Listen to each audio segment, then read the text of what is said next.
Happy New Year, everybody. The kid is back. Let's get it.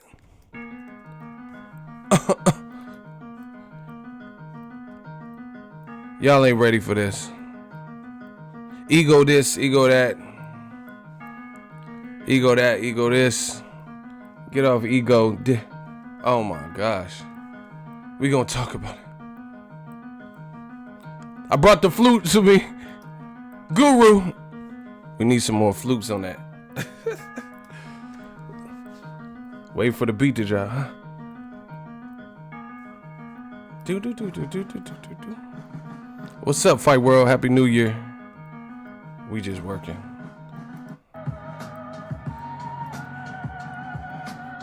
Oh yeah, we just jamming out. Trying to warm this mic up. I said H-O-V-A. I got the... Can y'all hear me? I got my mojo back, baby. O-V-Have. We back up in the game. Happy 2019. We gonna do it to it.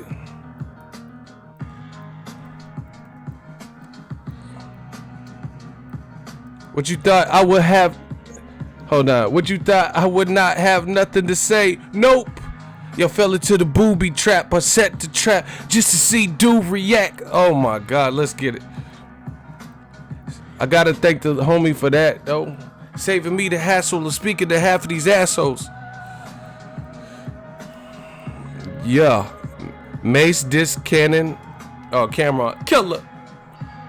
This beat was clean, bro. Hey, this is an underrated J track because he was dissing, but he was killing.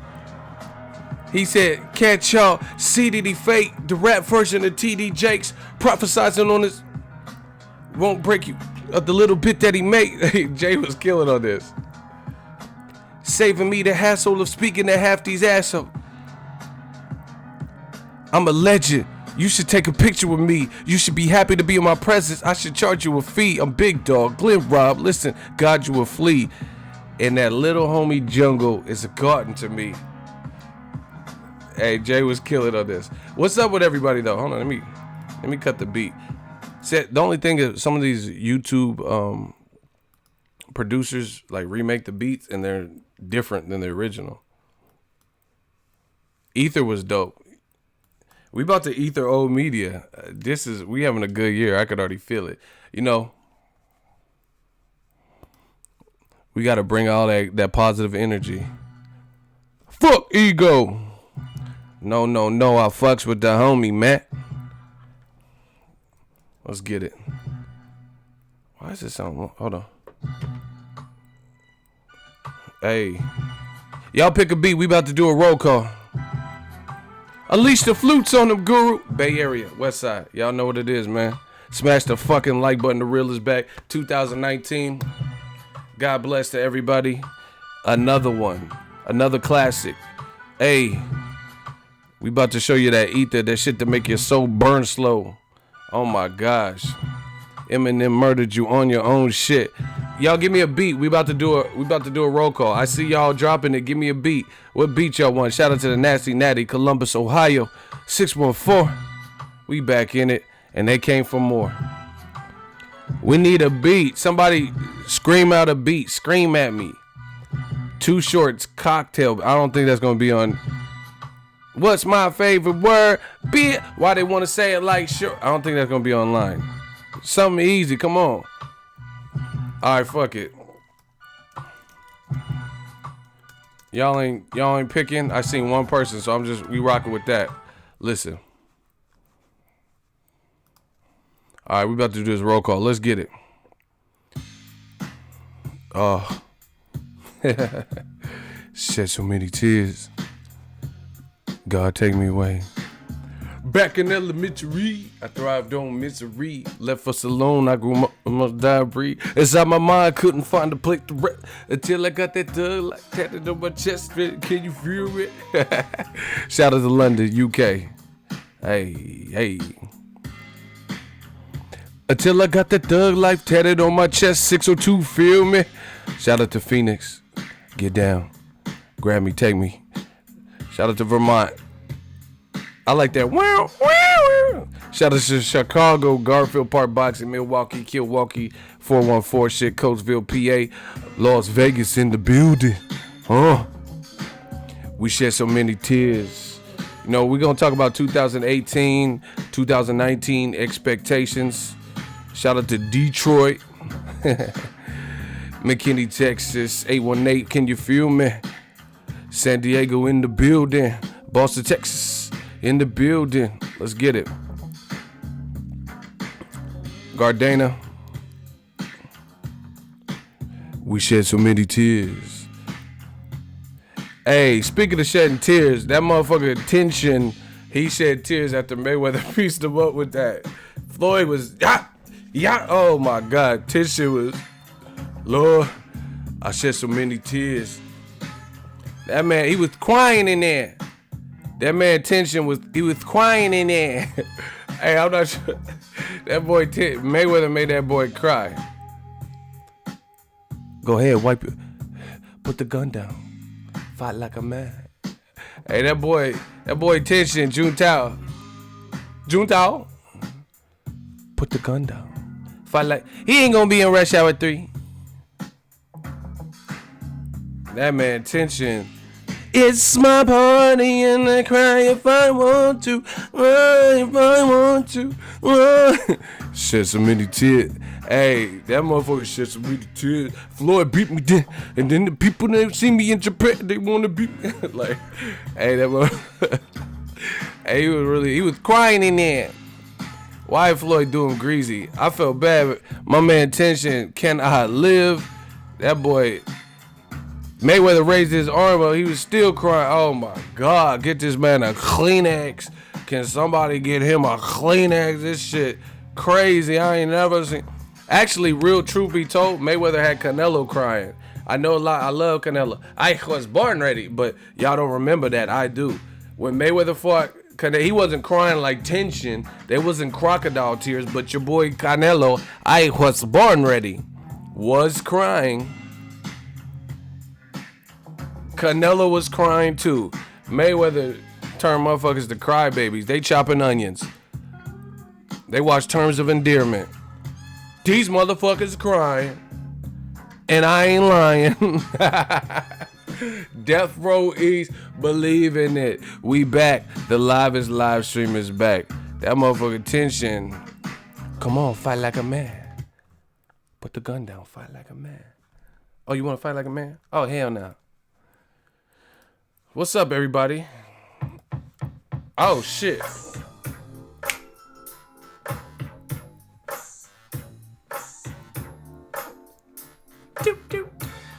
Hey. 2009, 19, oh boy.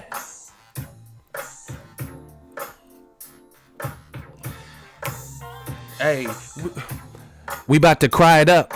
Cry one time for the 2019. Do that Tenshin. Oh my, why Battle Cat Beats just hit like that? Hey.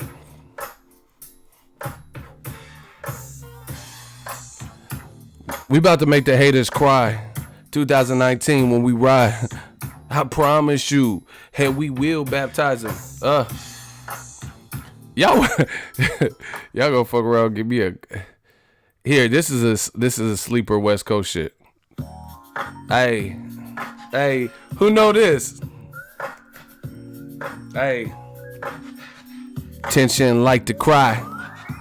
We can cry if I want to. Who know this beat? Hey, this is a sleeper, West Coast sleeper. Hey, I'm from the Bay. But this is West shit. This is West. Who sing it? Yep. I said, I've been all around the world, Japan from Amsterdam. Weekend freaking few. Hey, that Confidential album, hey, Corrupt had him some. That dude Corrupt is slept on. We calling now name. Only X I know is exhibitor RBX extraordinary. Try to snatch my bitch. You could have a bitch. 2 bitches getting rich. Just to come to the West Coast and get beat down and stripped to death. All over a bit. Let's get it. Hey man. Brand new year. Same. I hate New Year's resolutions. Y'all be like, hold on, let me put the regular tunes on. Listen, I don't believe in New Year's resolutions. That shit garbo. Y'all motherfuckers want to be obese and shit throughout the year, and then because the year changed, all of a sudden they want to say, I want to work out. Listen, do what feels right to you, and don't wait. You know, why wait for a new year? I don't believe in that. I don't believe you need to wait. If you want change, you got to make that change right now. You want to be portly and don't want to work out, then rock it like that. Don't wait till a new year and then, you know, that's the worst thing for, I got to get back in shape, but that's the worst thing when I was going to the gym is once you start going to the gym, you start seeing regulars. Like you see the same people. I see the same girls in the same yoga pants, right? And then all of a sudden, January 1st or 2nd, you start seeing a bunch of motherfuckers you'll never see. You'll never find, you'll never find them in February. You never seen them the whole previous year. And then all of a sudden they got gym memberships and shit for Christmas. I'm like, nah, man. Nah, Charlo's crying is different. That motherfucker felt he got robbed, so he cried. Tenshin got his ass whipped. Mayweather did him like Otis from Martin. What you got you a bank account in Switzerland, boy? You punching all them numbers, boy. What you got you a bank account in Switzerland? That's different. Charlo was in a close fight that he believes he won, and a lot of people, the motherfucker got that Otis treatment. Yeah, get ready to take you down, boy. Getting ready to take you down, boy. Getting ready to take you down. That Tenshin got that Otis whooping. Oh, Otis ain't been down since 73. Oh, Otis ain't now. Oh, you done hit Otis. I remember one episode of Martin where he was in the shoe store or something, and then this black dude came up. He's like, man, fuck all these old people. I'm cutting in line. And he's like, oh, you want to disrespect your elders, huh, boy? Get ready to take it down, boy. Get ready to take it. And then the dude swung on Otis and dropped him. He's like, oh, you done dropped Otis there, boy. That shit was so funny. Yeah, there's different levels of crying. Like, let's say I won an Oscar and I cried or some shit. That's not the same as me getting my ass beat and crying. You know what I'm saying? There's different types of tears. Getting ready to take you down, boy. Oh my God, I'm feeling so good. 2019 is already going to be a good year. It's going to be an epic year for us. Death Row East, believe it. Faith is my homegirl. I'm trying to tell y'all. Tenshin was too young and unexperienced. Hey, listen, we're going to leave some stuff behind in 2018. Y'all got to get some type of education. I know I dropped out of college. I stopped going and now I'm a YouTuber. But y'all got to go back to school. This motherfucker said unexperienced. It's inexperience, bro. You need to go to night school like Kevin Hart and them. Unexperienced? Really? This is what's happening? What are they teaching in school? You know what I'm saying? Unexperienced? Hey, man. We got to leave some shit behind in 2018. Horrible spelling. I know you wasn't like getting at me or nothing, but that unexperienced got to go. We got to leave that behind in 2018. Like, if you can't spell, like, they got like Google Translates and all types of stuff. We gotta do better in 2019, people. I want to see y'all flourish. I want to see y'all progress, you and your families. That motherfucker said unexperienced. Like, you just gonna put the on the front. Okay. Yeah, okay. You don't want to say inexperienced. Now you was too inexperienced. You want to say huh? You stabbed Lance Rivera, motherfucker. What? Nah, I didn't know typo. You don't know the difference. See, they are, it was a typo. Don't be trying to blame Apple. It's the I didn't do the iOS update. Nah, motherfucker, we know. I hate Kitty Litter. Kitty Litter be so on point. Kitty Litter said, and these motherfuckers, these dumbasses be talking about Floyd's reading skill. Ain't that the truth? Ain't that a bitch? They be like, Floyd can't read, but y'all can't spell, motherfucker. Y'all motherfuckers say, yeah, FIFA from that Tenshin fool was too unexperienced to fuck with his elder. Like, y'all can't, y'all be doing all that. You know, even Conor McGregor. Why do you have a backpack? You're 40 years old. You can't read. He was reading them plays in the fight because Conor got stopped. You know, see, that's what I'm saying. Like, that's what Conor did. All that. He said all that. I like Conor too, but he said all that. He can't read and all these like one-liners, and like he still got stopped. Like, you know what I'm saying? Fuck the Mayweather. You did all that and still got stopped. Anyway, let me put on this beard oil, you know, one time for the 2019. We're going to just talk about what are the best moments in 2018. For me in boxing, I had a lot of personal moments, but I don't want to talk about necessarily that unless you guys want to hear about that. I want to talk about more like universal moment. Me, personal moments like certain trips were like dope to me, but I want to talk about stuff that everyone knows and witnessed if they're a boxing fan. Tyson Fury Wilder, that's definitely up there for me. I haven't really covered too many heavyweight main events. You know, I've covered some, but the heavyweight division hasn't always been popping, so that wouldn't be the division where I could say I've been to all the biggest. Like, I wasn't covering boxing when Lennox Lewis and Vitaly were fighting. I didn't go to Joshua Klitschko, you know. So for me, that was the biggest heavyweight fight that I went to. Shout out to Brian NY, $10 super chat. Salute. Shout out to New York. Salute Ego. Happy New Year. God bless. Hope everyone was safe and not too hungover and, you know, all that good shit. Hurd versus Lara was a sleeper. I was at that fight too. Hey, I got a funny story if y'all want to hear it about Hurd Lara. I'm going to start doing this too. And if you see anyone copy, you know what it is. But I don't even think anyone could really copy because most people don't have it like what we got, you know. Y'all want to hear a funny story about Hurd Lara, or y'all want to just keep going with the show? You know, fans run the channel. It's whatever the fans want. Yeah, make sure y'all smash the like button. It's 2019. We gotta get right. Y'all want to hear a funny Lara Hurd story?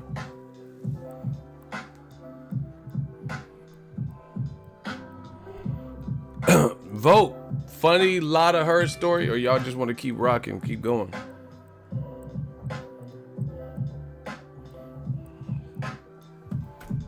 All right. Hurd Lara happened at Hard Rock in Vegas. I live in Cali, so I flew out there. You know, I went to cover the fight, got credentialed, and I went to I was in the Hard Rock. I was staying in the Hard Rock. You know, I got me a room there, so that's why they have this good pizza place down there too. So I stayed in the Hard Rock where the fight was happening. So I was like, oh, this is easy, because me, and this is one thing I have to get better with. I be like, you know, I'm ego, so I be fashionably late, like on fight nights and shit. I be coming late and shit.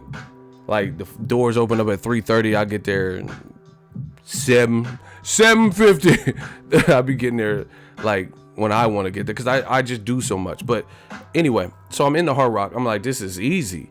How the fuck can I be late? You know, if I'm staying in the hotel where the Hurd Lara fight is finna happen. My dumbass went to Ross and some other shit, and I was just out and about. I was doing videos because I think there might have been some other fights on earlier or something. So I went to go pick up my credential. They were gone. like the credentialing place, they had just gone. Like, and then I looked at my email. It says you had to get there, let's say at like by 7 p.m. And this was like 7:15. They were gone. So I'm like, fuck. How am I going to get into the fight? And then I asked, I was like, yo, do you know where the credentialing people is? And since it was a smaller fight, they had literally packed up and they dipped. They were just gone, like the credentialing people. And I didn't see anyone. And I was like, yo, I asked the security, I was like, can somebody escort me in there till I see one of the PR people, that do the credentialing? They can verify everything, and then I could get my credential. They're like, no, section 4125, some top flight security shit. So I'm like, what the fuck? Anyway, I see Floyd Mayweather Sr. I talked to him real quick, and like I think I shot a little quick video with him, and then I'm like, damn, I'm not finna pay when I flew all the way out here to cover the fight, and I got approved for credentials. So I'm like, how am I gonna get in? So I seen Sam Watson, and Sam is cool. And then I was like, you know what? I could just go in there with Sam, and then find the credential people, get my credential. So then I try to go in with Sam. And this lady was like, no, like just started screaming. Like I went in the door with Sam and she was like, no, he can't come in. And I'm like, what the fuck? So I started getting mad because I'm like, I'm real tall and stuff. So I can't really hide. I can't really like sneak in. Like, I'm not no little dude, no fucking petite ass dude. And she was like, no, and she like called a halt to the whole shit. I'm like, wow, that's extreme. And I was just going to walk through her, because I watched the interview with Marshawn Lynch, and he from the Bay, I'm from the Bay, and he's like, the thing is, bruh, you got to just run through a motherfucker. He was talking about his style of running back, and he was like, you just got to run through a motherfucker. He said, you just keep running and running and running. And, eventually motherfuckers get tired of you running, bruh. So I was going to just run through her. Like, not no disrespect, but she was like, she jumped in my way like this, like the fucking roadblock master. So I'm like, what the fuck? So I was just going to keep walking, like just walk through her like Marshawn Lynch told me. And then she was like, no. And she pulled out like whistles and all time. A blow the whistle. She turned into Too Short and shit. A blow the whistle. So there's this big ass scene at the beginning. Caleb Plant, I'm like, he's looking. It looked like he was looking. I don't know if he's seen it, but I'm getting held up, like I have a bomb strapped to my chest or some shit. And it's fucking top flight security. And then they got these security guards that I'm bigger than. And then they were like, yeah, they said you can't come in. And then the manager was like, there's some white lady. She was like, nope, you tried to force your way in. And I was like, I didn't force. I was coming in with, one of the promoters, to get my credentials. And I said, I told you I had a credential. I'm like actual media. I'm not like trying to, get in for, it's not even that time. See, the thing that made me mad is this. I've been into much bigger fights than this. Do you feel what I'm saying? And this is the thing as media, is the little fights be the ones they be tripping on. I've been in Mayweather, McGregor, and all. I don't know what you're thinking. Who the fuck? I've been to way bigger fight, Wilder, Fury, and they tripping off this little shit. Like the lot of her was a very good fight, but it had 2,500 people there. Motherfucker, I've been to house parties with more people, and they was like really on their top flight security, and it all started with this black chick. She was trying to be like fucking RoboCop. Murphy, dead or alive, you're coming with me. So I'm like, what the fuck? I was about to just keep walking, like walk through her. You ain't gonna stop. And then she got all these security guards, and they weren't even that big. So I was like, I don't have the greatest temper. I don't walk around trying to be tough and all that bullshit. But I don't have a great temper with certain things. And I just thought the way they played out the whole situation was bullshit. Like, I'm a credential media. I go in and do my shit and bounce. You know what I'm saying? I don't be causing no ruckus. And she was like, no. They were acting like I'm fucking, Scott Peterson or some shit. Like I'm a fugitive at law. They just did way too much. So I was hot, you know. I was ready to like, you know, see what it was gonna be, cause like you gonna get security on me, like what the fuck, fake ass players club, like it just was too much. It was like OD, and I have a backpack on with a tripod. Like who the fuck would sneak in with gear? I'm Richard Gere out here. Who the fuck sneaks in with cameras and accessories and monopods and shit? Do you get what I'm saying? Like, so I'm clearly not, I'm not trying to say like, I'm not trying to sound like better than anybody, but I'm clearly not just no average motherfucker who's just trying to watch the fight. Cause you don't sneak in with gear. Like me and my friends used to sneak in movies. One person let open the back door or some shit. But I never had gear. I never had like fucking things that make you stick out, like a hiking backpack and gear and fucking drones and shit. I don't have a drone, but you get what I'm saying. Like nobody sneaks in with gear, like so you could clearly see. And I said, look, I got the email from the company. They approved me, and then she looked away. I'm trying to show her. She said, huh. Bitch, why are you looking away though? Like that's how old media be. When we try to show like, hey, Anthony Joshua don't want this Wilder fight, and we try to show them the proof, like, look. That's how they be playing dumb. That's how old media. Like, yeah, she wouldn't even look. I'm like, you doing too much. I'm trying to show you that I'm a credentialed media person. You gonna look away and shit. Man, I don't believe in hitting women, but my brain was just like Ray Rice, and I was like, what am I hearing?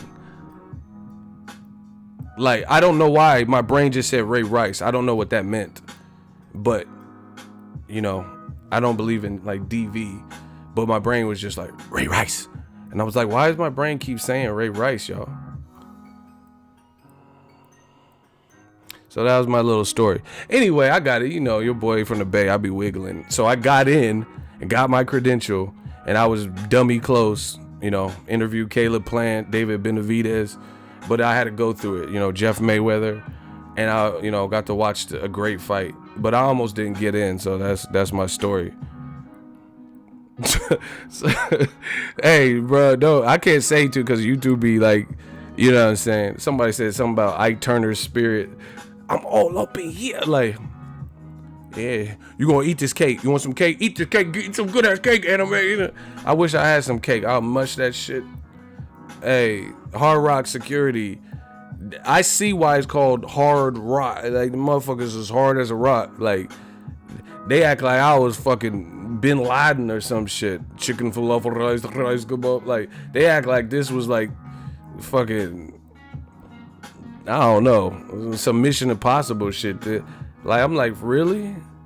Shit ain't, man. But anyway, I did my thing, and y'all don't even know about those stuff because, you know, I just talk about it now because it's funny. But you know, I interviewed Steven Espinoza that night, Floyd Mayweather. You see, you never see your boy break a sweat. But they, hey, Hard Rock, y'all need, Hard Rock need to fire your ass because you don't know shit about security.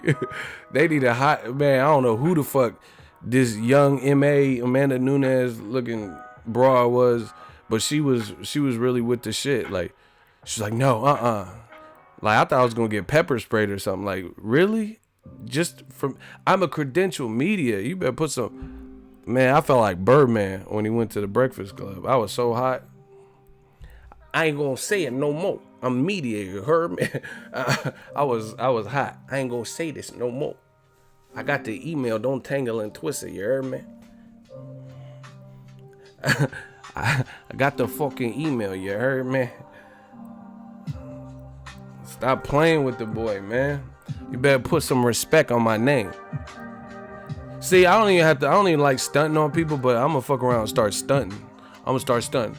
Like, motherfucker, I got more subscribers than you got bunions. I got more subscribers than you got pimples on your face. Motherfucker, this is what I do. I'm TBE. I'm gonna start stunting. I try to be laid back, but fucking RoboCop over here. I just feel like certain situations should play out a certain way. And it was clear there's nothing about my story that was shifty. Motherfuckers, if I just got caught trying to smuggle in or whatever, they thought I was El Chapo or some shit, you know? But if I was trying to smuggle and sneak in, and all that, why would I have emails and shit to back up my claims? I ain't gonna say it no more. Let me end this fucking fight, Pettis Lotta and Jared Hurd. You heard, man? I was like, I ain't gonna say it. I was pouting. I was mad. I ain't gonna say it no more. Let me in this Hurd fight. You heard, man? I ain't gonna say this shit. Don't tangle and twist it. What happened to that boy? All three of y'all. Yeah, I was angry. But anyway, the life of a YouTuber. This is this bullshit I gotta go through to get y'all some fucking footage. So give it up. Speaking of give it up, oh, we got some upgrades. Oh my God, I got look. You see your boy, man? We got fucking boxes and shit. Hey, bro, it's going down. Death Row East. I got some new shit. I'm strapped up. It's strap season. I got some new shit. We gonna up the quality, you know, enhance everything. We just 2019. We about to thank you guys. It's about to go down. You know, you fucking with the hottest channel in the game. Let's get it. Not all of the gear came because punk ass holiday. You know, the rest of it comes Thursday and then some on Friday. But before the next fight, I should have everything.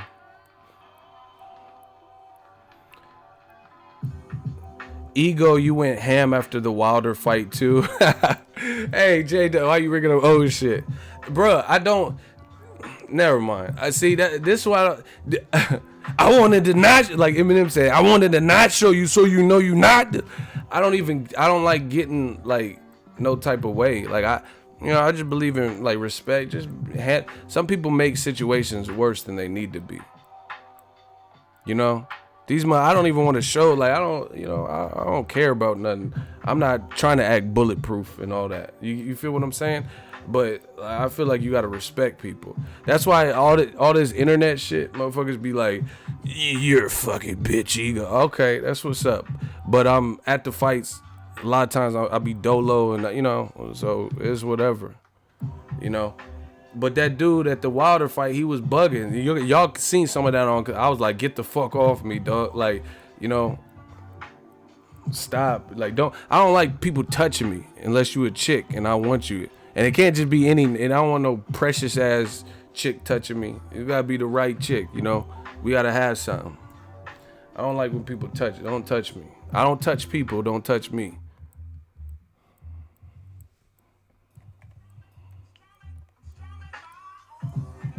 Yeah, when I used to work at Lowe's, I used to see this a lot, where a customer has an issue, and even if they're in the wrong, some people will handle it so wrong that you're only making the situation worse, and they don't even realize that. Hey, Kane out of pocket. That's what I'm saying. I'll be like, Kane and Brig, don't touch me, champ. Don't do that. Don't you ever touch me. Don't do that, champ. Champ. J-Dog out of pocket. Bro, I really felt like, okay, this is the thing, I'll just keep it real. This is the thing I don't respect. There's a lot of good security guards and there's a lot of good cops and stuff, but I don't respect when people clearly approach you in a certain way when they're outnumbered or when you're outnumbered and they have like a weapon on them or something. You know what I'm saying? Like, this dude with the Wilder shit, I'm just following him and he was like, yeah. He's like, he said something stupid, leave him alone and touch me. Like, don't touch me, bro. Yeah, I'm just trying to follow Wilder. He ain't tripping. You the only one tripping. You know? But I hate when people do that. It's like they overcompensate. Just because there's 5 security guards, you think you're going to act a certain way. You get what I'm saying? But you know, if you just seen me at a park, you wouldn't be touching on me. If it was just you dolo.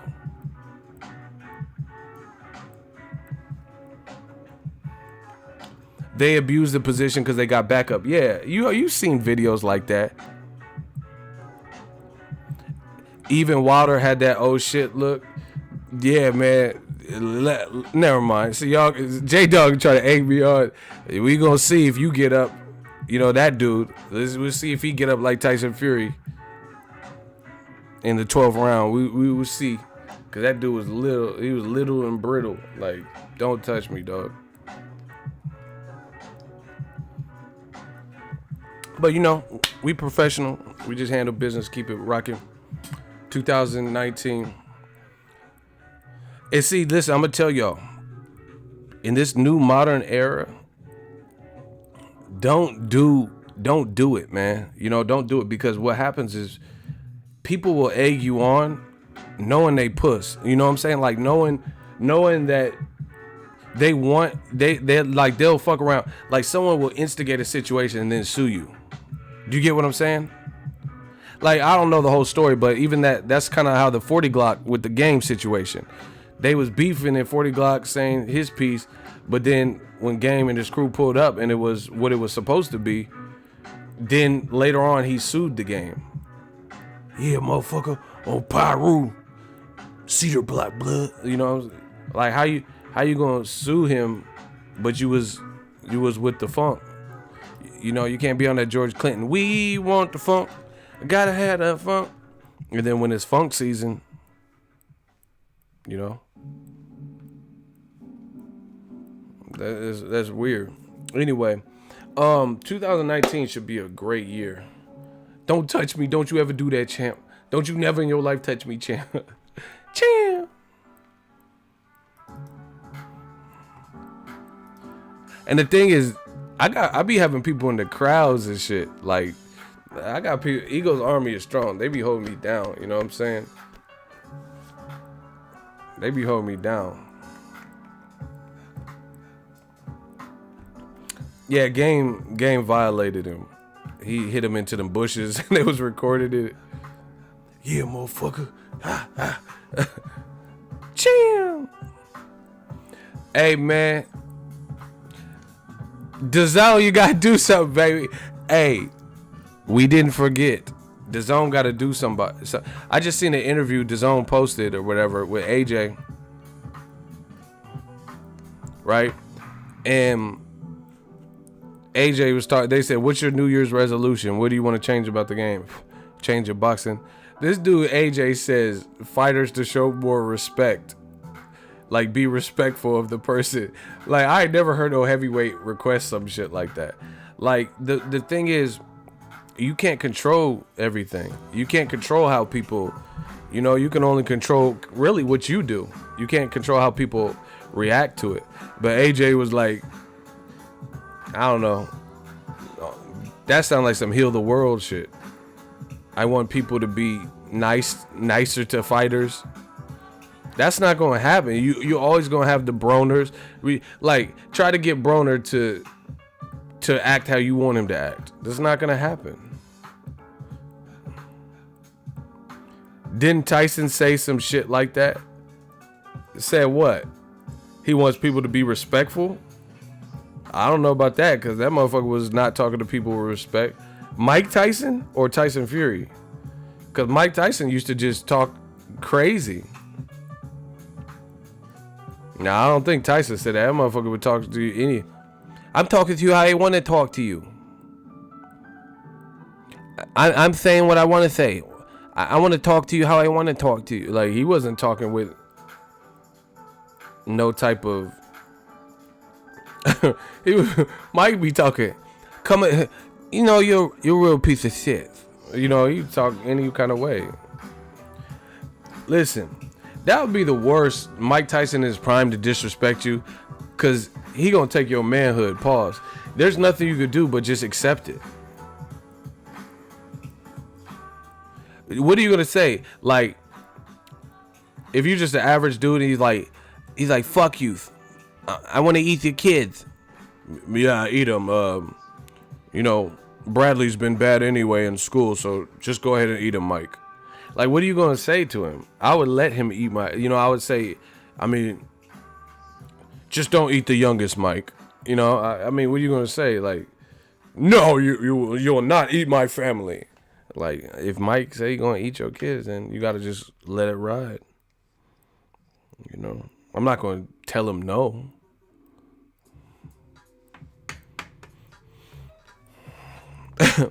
Mike used to say some out of pocket shit. Like that was like borderline absurd. I don't know if it's a New York thing, but DMX and Mike Tyson, they would be like, yeah, no, yo, for real, that nigga K can suck my. Like, why would you tell? Like, I don't know. I don't talk like that. Like Tekashi and all that. I don't know. Maybe it's a New York thing. I don't really too much tell people to suck my D. You know what I'm saying? Yo, for real, that nigga K can suck my. It's gonna take all yo. Cause when I blow shit up, I have them falling like white bitch and it's a scary move. Ah, you know, no, I don't know. You know, I don't know how to act. Get too close to niggas, like protected by vipers. Stand back. What's this? You know, Mike Tyson used to do that. Like, come and say that to my face, you punk ass white. I'm gonna fuck you in front of everybody. Like, don't do that. I mean, I'll just leave. If that does that make things better? Listen, if any dude threatens to rape me in front of a crowd, I'll leave. I would rather leave. You know how they say be the bigger man and walk away? Like, would you gonna challenge him to see if he'll really do it? Nah, bro. If a dude said he's finna rape me, then, you know, I'm gonna be the bigger person. Because I would hate to be wrong, you know? You on some American me shit. I mean, I'm not gonna be like, oh, no, you won't. And then he raping your ass and you like, what the fuck? Nah, bruh. You won. No, I'm not getting the strap. I don't want nothing to do with a strap. I don't want to talk about it. I just want to leave. Just want to be in my bed alone. I'm not dealing with that. If you say that, like, if you want any fight to be over, say that. And then you've won. You've already defeated me. You know, I took a loss. You got, you know, the Olsen twins used to say on Full House, you got it, dude. Like if you say, oh, you better fucking leave if I rape you in front of everybody. You got it, dude. I'm out of here. See you later. Why would you stay? You know, why? Why stay? Why would you even stay to find out, to see if that is really an option? He said the Olsen twins are in their 80s now. Yeah, they aged like peeled bananas, to be honest. I think they might be younger than me. And they definitely don't look it. Them motherfuckers look like Thriller extras and shit. Doom doom. Doom doom. Doom doom. Motherfuckers look like Thriller BTS scenes and shit. The fuck? Them child stars be growing up hard. You know, Macaulay Culkin look better now, but there was one picture where he was looking like fucking methed out Skeletor. Listen, I'm gonna slap the shit out of National Enquirer or whoever. If I get to a bigger level, don't be taking them fucked up pictures of me looking all sucked up and all that, talking about ego scare and, you know, ego's family worried, and I'm looking all like they had that boy Macaulay go. That motherfucker had a pleather jacket, like looking crazy. Don't be putting that on the front page. Like, you know, we all have like bad days. They be getting the fucked up angle. You got boogers in your nose and all types of shit. Be like, ego boogered out. You know what I'm saying? Like, don't be doing that to me. I slap the shit out of TMZ, to be honest. You know, shooting all through my nostrils and shit. Like, don't be doing all that. The fucking zoom lens and all that. Fucking wide open aperture. Don't do that. Don't do me like that. Somebody says, ego, I know your dad touched you. And they misspelled most things. I was about to say, y'all gonna let that ride? Listen, a lot of people do what they do is project. Because in the midst of us talking about boxing, this dude says some out-of-pocket shit. So that means in reality, he probably got touched, which is an unfortunate thing. And they have numbers for help. You know, if you need help, if that happened to you, you know. You got your shit fiddled, then there's a number for you. You got your shit batted around, but don't try to throw that on me because that was your reality. You Goodwill Hunting.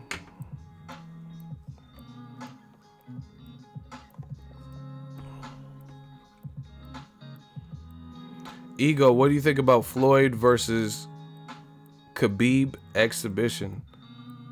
When did he fight him in the exhibition? I don't know what you're talking about. What do I think about him in that rush hour shit? I mean, it is what it is. I would do it too, to be honest.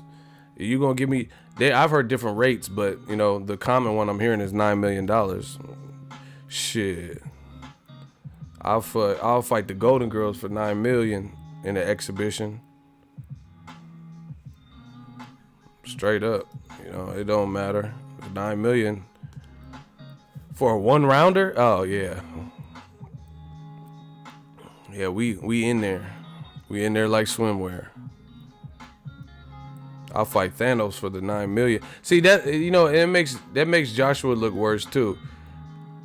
Floyd out here fighting fucking Tekken characters, on Ryzon 14. Joshua got offered $50 million. $50 million. Yeah, Blanche will get that work for real. Betty White, all of them. You know what I mean? Thank you for being a friend. All them Golden Girls get that work. You know what I'm saying? Listen, I got integrity, but $9 million. Keep calling me, say my name, calling me. Hey, I mean $9 million. That's. See, cause I bought a bunch of gear for the channel and feel guilty about it. So if I had $9 million, I wouldn't feel as guilty. So yeah, I'm fighting whoever needs to be fought. Shit, I'll fight my younger self for that. I don't care. $9 million, I'll fight Donnie Darko, whoever the fuck y'all want me to fight. But that man Joshua turned out $50 million. UFC needs to stop talking about Floyd. What'd they say? Somebody said Bane. Y'all want me to get my ass beat. Theatrical and deception. Powerful agents to the uninitiated. Do you think darkness is your friend? You know what I noticed? Tom Hardy's not even as big as I thought. I thought he was like tall. Like I thought he was like 6 foot tall or better. He's not even that big. Like, that's that Hollywood movie magic. You know what I'm saying? Because Tom Hardy, I thought he was bigger. Like when he was in Warrior, he looked big as fuck. I always thought he was like, like the dude that plays Thor, he's actually big. He's like 6'3". So he's Diesel. He got in good shape for the Thor role. I didn't realize Tom Hardy. I said that super West Coast. I didn't realize Tom Hardy. Fucking Tom Hardy. I said that super West Coast. My bad. I didn't realize that fool Tom Hardy. Do. I could give it to you, but what you gonna do with it? I could give it to you, but what? These motherfuckers with that fixed shit. Why do you guys think it was a fixed fight for Mayweather to beat a guy who's a non-boxer who's smaller than him? What the fuck did you think was going to happen? You motherfuckers' brains is fixed on some dumb shit, fixed on thinking some bullshit. Why would Floyd Mayweather have to fix a fight against a guy who's smaller, moving up in weight, who's a kickboxer? It's like you to be a boxer. Boxing is special. You could be a great grappler or judo, like Ronda Rousey. She's great with the arm bar and judo and shit like that.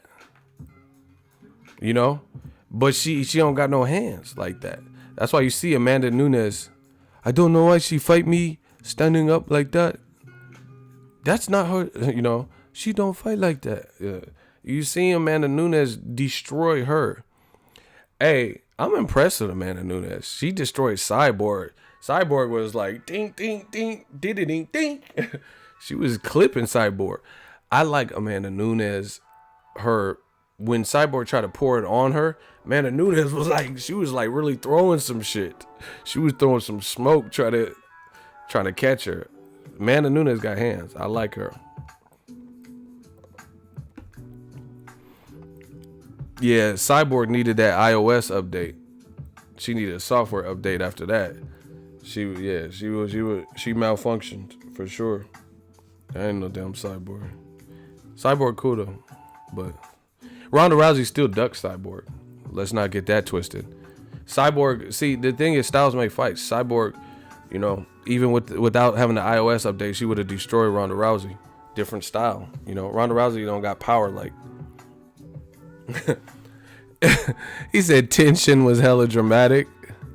I don't understand why he was falling like that. Like, just fall. Just take the tumble. Yeah, motherfucker, I'm still the Grinch. Look. I'm still Grinching. We'd still... Listen, Cyborg needed that iOS update. It's cool, it happens. But she needed an iOS update. She didn't update. You know, she didn't do her update before she fought Amanda Nunes. But anyway, that boy, Tenshin, it took him 10 seconds to fucking fall. He doing windmills and shit on the ground. He tried to turn it into a breakdancing move. What? Like, just fall. It's cool, bruh. Them ropes got you, bruh. Feel me? Feel me, cuh? Feel me, bruh? Like, just fall. Just fall all the way. It's cool. Motherfucker was trying to defy gravity and shit. You're not David Blaine or whoever the fuck. He trying to levitate. No, just don't hesitate. You can't levitate. Just fall.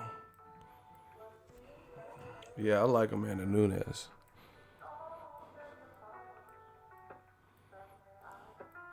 Mayweather did him so greasy when he hit him to the body and then uppercutted his life away.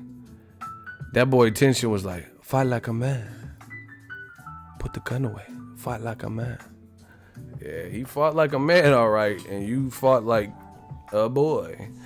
He turned you into Boys to Men. We didn't even talk anymore. Yeah, Boys to Men, all right. We didn't even know what we are. Boys to Men. He fought like a man, motherfucker.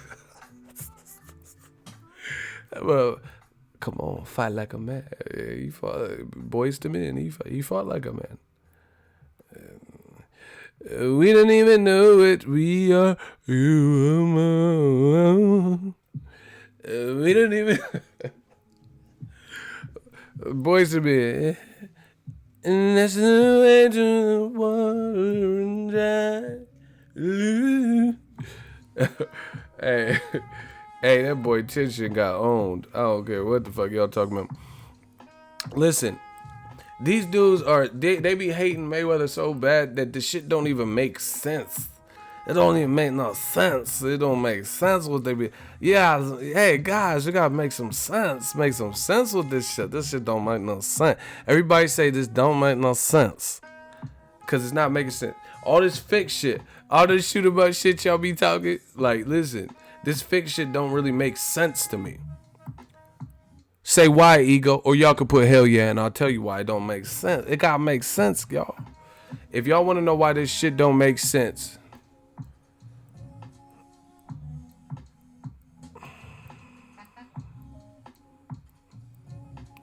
these dudes always act like they have like this extra ass intel and shit. Motherfuckers ain't never left the stoop, never went to Japan, never been in Japan, but they know about the inner workings of every fight in Japan. Get the fuck out of here. This is why it don't make sense. What would Rise On, right? Rise On, round one, fight. Why would they? Tenshin is a young ass kid who's 19 years old or whatever. Showed a lot of promise. People were even saying he was a child prodigy, right? And he was undefeated. So how do they benefit from having their child prodigy knocked out in one round? What is the rise on gain? What is the gain that they get? I don't understand the come up. How did they come up in the equation? If their undefeated fighters now has a loss and a knockout loss, well, it's an exhibition, so I guess he's technically not knocked out, but still, shit, exhibition or not, if I had to fight him next, that would give me confidence. Because the way he was falling, you know.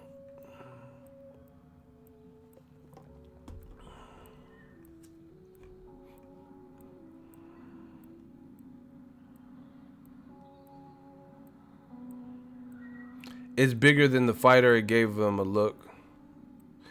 Okay, so how you know? You work for Rizon? How many fights have you covered in any sport? MMA, boxing? This Reese, I'm gonna turn you to Reese's Pieces because you don't know what the fuck you talking about. You know how you know? Okay, so who told you? The CEO of Rizon, he hit you, he phoned you and said, "Yo, this shit fake as fuck." How you know? Okay, everybody, we're waiting for Reese. We about to turn him to Reese's Pieces, like E.T. and shit. Reese's phone home, Reese's Pieces. We about to turn you to Reese's, motherfucker. There's no runway to eat a Reese's.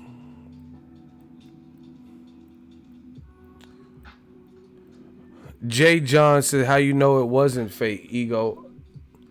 Bro, okay, it's the same thing. How do you know it was fake? Listen, I'm gonna put all y'all motherfuckers in the hot seat.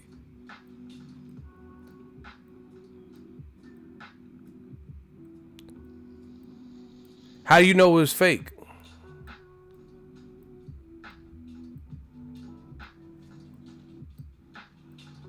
Where's Reese's Pieces? Hey, you got 10 seconds, Reese.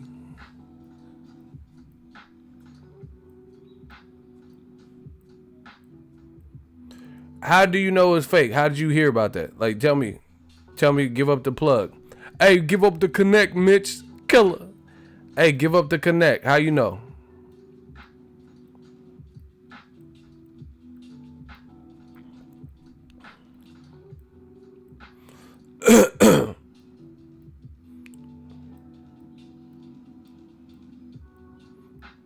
See, this is what they do. Waste everybody's time. So he said it was fake. I'm asking how he knows, and then it's all quiet on the Western Front.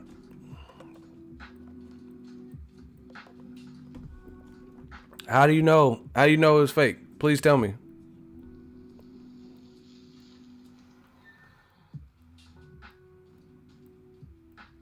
You're saying the company's name, right? We never knew about them. Block him. What the fuck does that have to do with the answer to how you know it was fake? This is what they do. I'll ask them a straight up and down question, and they'd be like, "Skittles, taste the rainbow." What the fuck does that have to do with the answer to what we're talking about? Absolutely nothing. Like, what the fuck is Skittles have to do with the question I am asking you? You know their name, right? They have hot dog on a stick in the mall. Like, that doesn't answer anything that I'm asking you. These dudes, they really have Tourette's, you know? They just, like, you know, they just be blurting out whatever.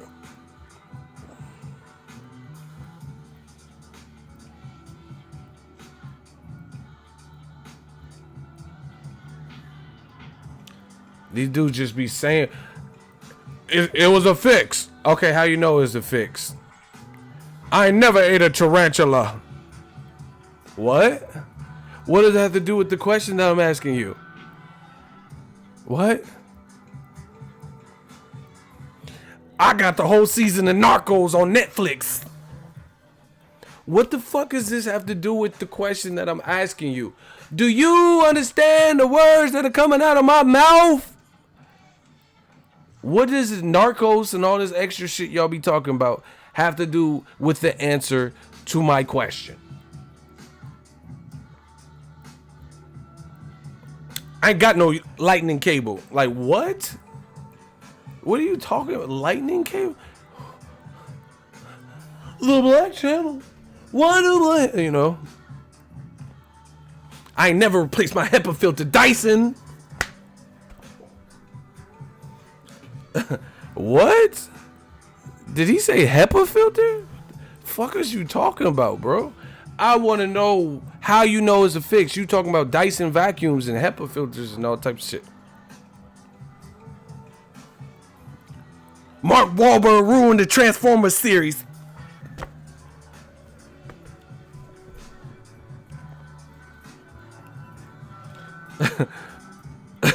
He do like Shia LaBeouf much better.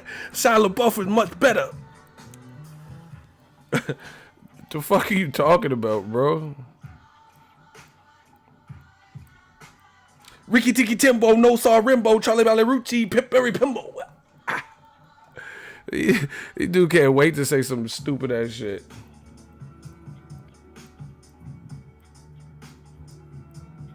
Stephen King's It is a musical.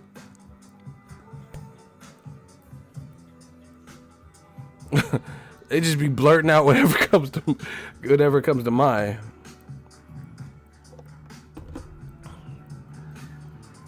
Tyson Fury popped out of a bunk bed. Like, what? How about you answer the question? Block Israel Torres. Get him the fuck up out of here. You'll never find. Get him the fuck out. Israel Torres. Look at the names, the faces, and the profile pics of the people doing the most hating. Israel got to go. Somebody hit him and then somebody unhit him. Get rid of him.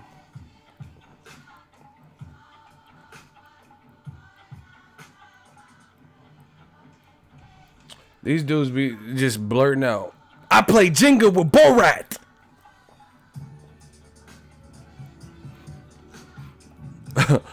Blum, blum, blum, blum, blum.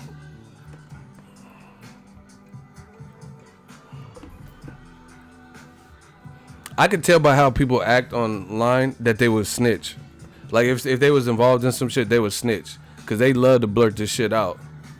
And so if they was facing any time, like 25 to life,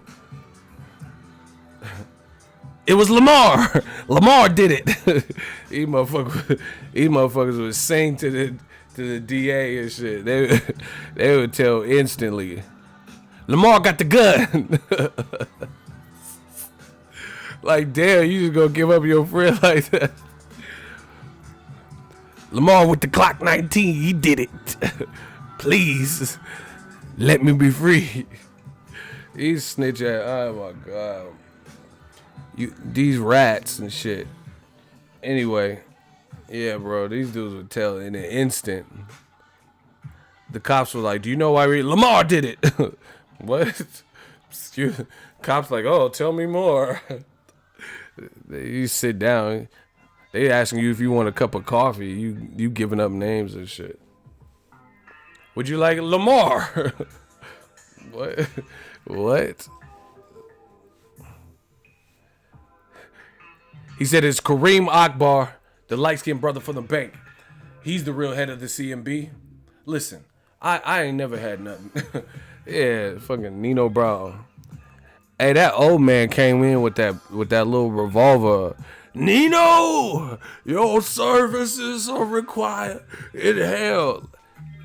That motherfucker, he said, fuck it. That was Zach Lamb from Zach Lamb. Remember on Demolition Man? Nino got clapped. He didn't even try to brace his fall. He just fell down the stairs. Living just enough for the city. Your soul is required in here. They don't make movies the same. These are classic. Keep calling me, man. They keep calling me. Scotty, they're gonna kill me.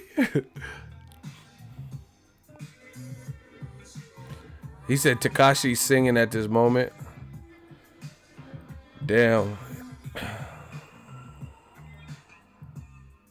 Bro, was that old guy ever young in the movie? I don't know. I think him and Morgan Freeman were born their age, whatever age they are. And it's like, I don't think they get older. It's just they stayed at one age. You know, it's like almost like some Benjamin Button, because him and Morgan Freeman, they've been that age in every movie. Teenager look the same. That motherfucker Morgan Freeman been the same age since, like, Batman 1 came out. The Batman, well, not 1, but Batman Begins or whatever. That motherfucker the same age since that. Bruce Almighty, Lean on Me, it's the same. He looked exactly the same. He's the same in every movie. What the fuck?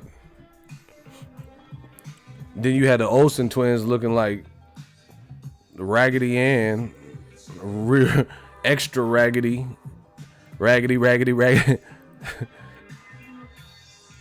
He was old in glory. That's what I'm saying. How you old in the 80s and in the 2000s?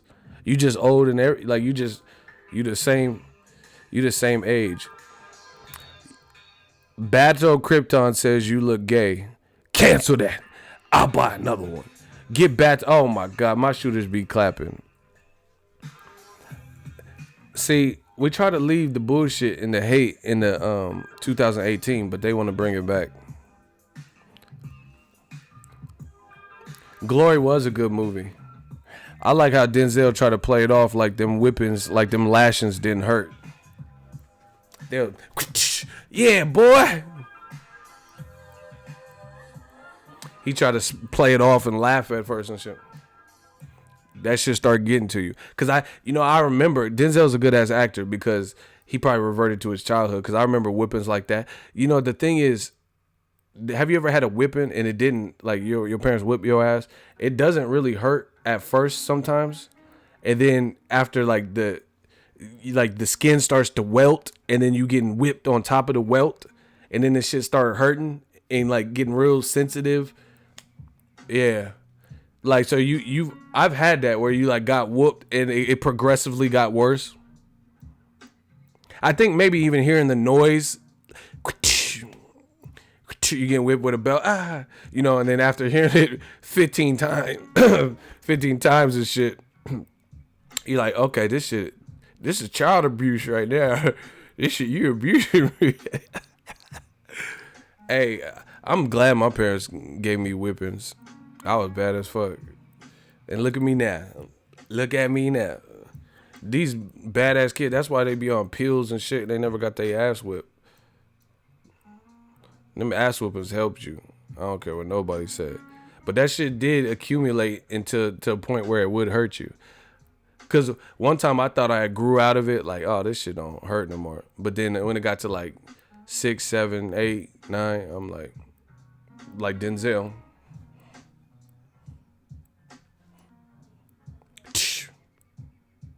Yeah, okay. Kind of tingles a little bit. Like, that shit start to hurt. What the fuck? Soldier Story. That's another good Denzel flick. Bottom line, Denzel is one of my favorite actors. That he's a good ass actor. He was even good in Ricochet. That's a sleeper. They need to put that on Blu-ray. I don't think it's even available. But John Lithgow and Denzel. That's a class. And Ice-T. You want to know who got the power? Bring your punk ass to the tower. Ice-T his acting, when he first started, his acting sound just like how he talks, like New Jack City. Man, how the hell you used to be, Pookie? Like, his acting sound just like how he regularly talks. I'm a cop killer.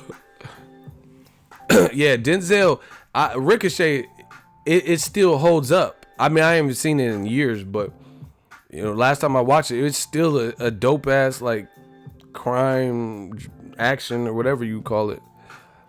He's like, yeah, I'm putting the gun down, nice and easy, nice and easy. Now the only weapon I got is useless unless you're a pretty girl. Yeah. Denzel was a beast in that. Denzel was in cool shape too. Like, he was in cool shape back then.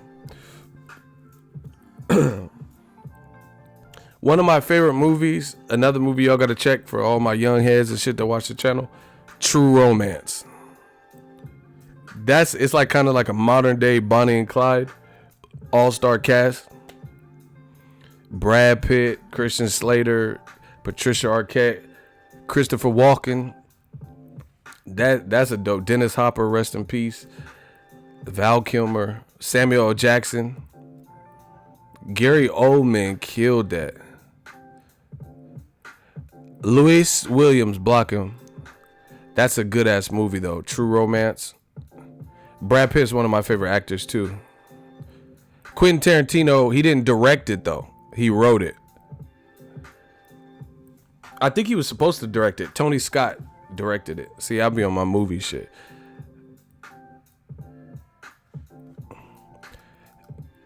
You ever go back and watch movies you used to watch and think, what the fuck is this? Oh yeah, that always happens. That's because technology changes and you be like, what the fuck? But Gary Oldman is a slept on actor. He's one of my favorite. Like, he's like different in every role. Like Bram Stoker's Dracula. He plays a white pimp named Drexel in True Romance. Look at here, Charlie. None of this bullshit. I ain't got no kind of hold over Alabama. I just try to hint at who the fuck is this? Man, that TV over there, since you been in the room, is a woman with her breasts hanging out. You ain't even bothered to look. You just been cloaking me. Nah, I know I'm pretty, but I ain't as pretty as a couple of titties. Hey, Gary Oldman, he killed that pimp role, Drexel. Marty, go get Alabama. Go get the van. Go get Alabama. Bring a dumb ass back here. I think I'll keep Loverboy here in the 10. He must have thought it was White Boy Day. It ain't White Boy Day, is it? Hey, Marty. Hey, Gary Oldman killed that shit. Y'all don't know about these movies. I be knowing about the classic. Gary on the Fifth Element was savage. That's what I'm saying. Gary Oldman. Bro, he was in the Hannibal movie and he played that dude in the wheelchair. I didn't even know that was him at first. Because I think I seen him in the credits or maybe they didn't have credits. And I was like, where's Gary Oldman? And it was him. He had like a little straw. I was like, damn. He played Kamish in the Christopher Nolan Batmans.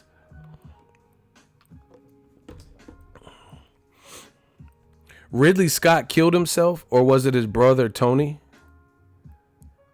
Did one of them kill themselves? I don't think so. I don't think it was Ridley, because I think he did the new Aliens. Hey, Marty, go get the van. Bring Alabama. Bring a dumbass back here. I think I'll keep Loverboy in the 10. Yeah, he was good in The Professional. Damn, I'll be on my. I want to watch some good movies. Hey, what's good to watch on Netflix? Cause I'm like OCD with certain things. So I got my iPad, a couple months ago, but I couldn't really use it because, well, I used it, but I didn't use it often because I didn't have a case for it. Because for whatever reason, they hadn't really built a case. Like iPad switched it up on the new ones. So the iPad Pencil, or the Apple Pencil or whatever that goes with it, it connects to the iPad. So a lot of the old cases, you wouldn't be able to charge your pencil. And I actually bought one like that because it said it was on the front. It said a 2018 iPad case, but it actually negates the connectivity of the Apple Pencil. So I had to wait because the shit was back ordered or something. So my case just came in maybe a couple of days after Christmas. So I've been using my iPad more. What Netflix movie should I watch? How's that Bird Book? I mean, whatever, Bird Box, Bird Brain, or whatever this shit's called.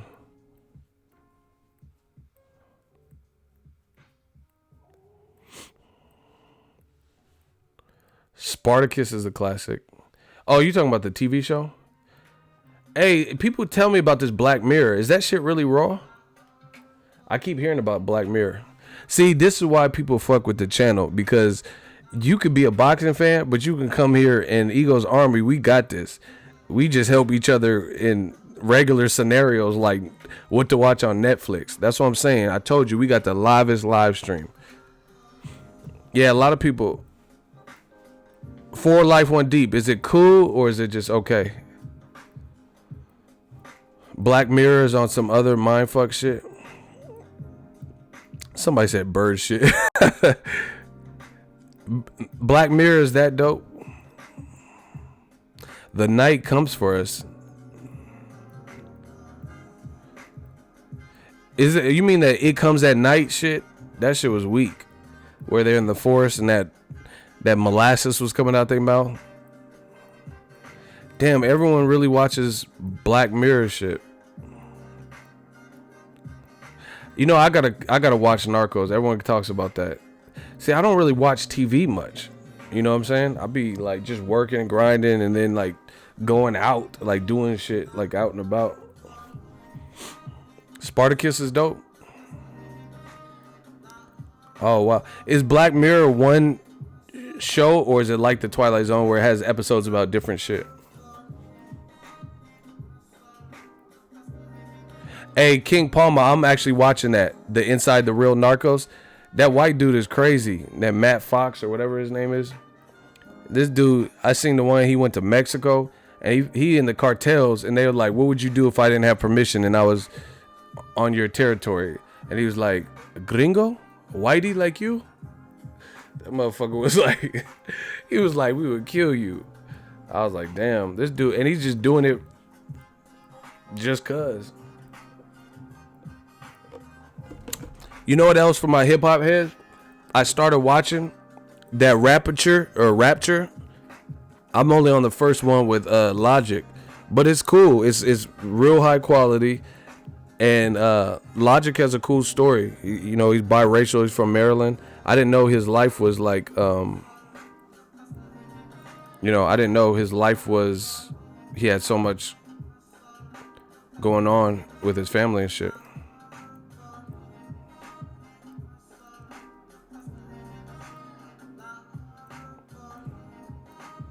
Hey, block the ES News. It's not the real Ellie.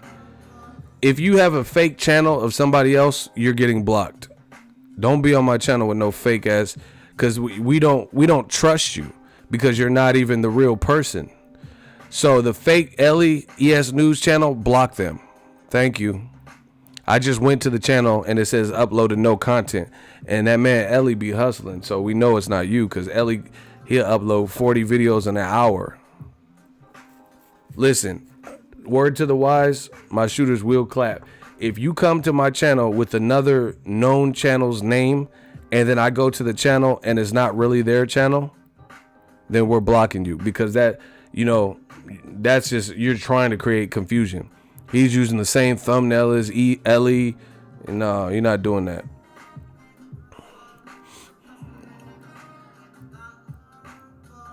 I never seen Black Dynamite. I heard that's real good though. What's up with that Narcos Mexico shit? Is that good? Why copy another man's hustle? These dudes, they have nothing to do. Anyway, yeah, there's nothing else really crazy happened in boxing yet.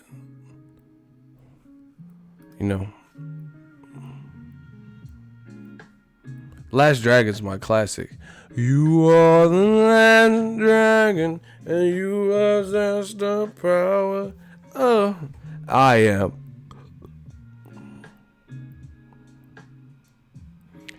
Yeah, I heard Peaky Blinders is my pops be watching that.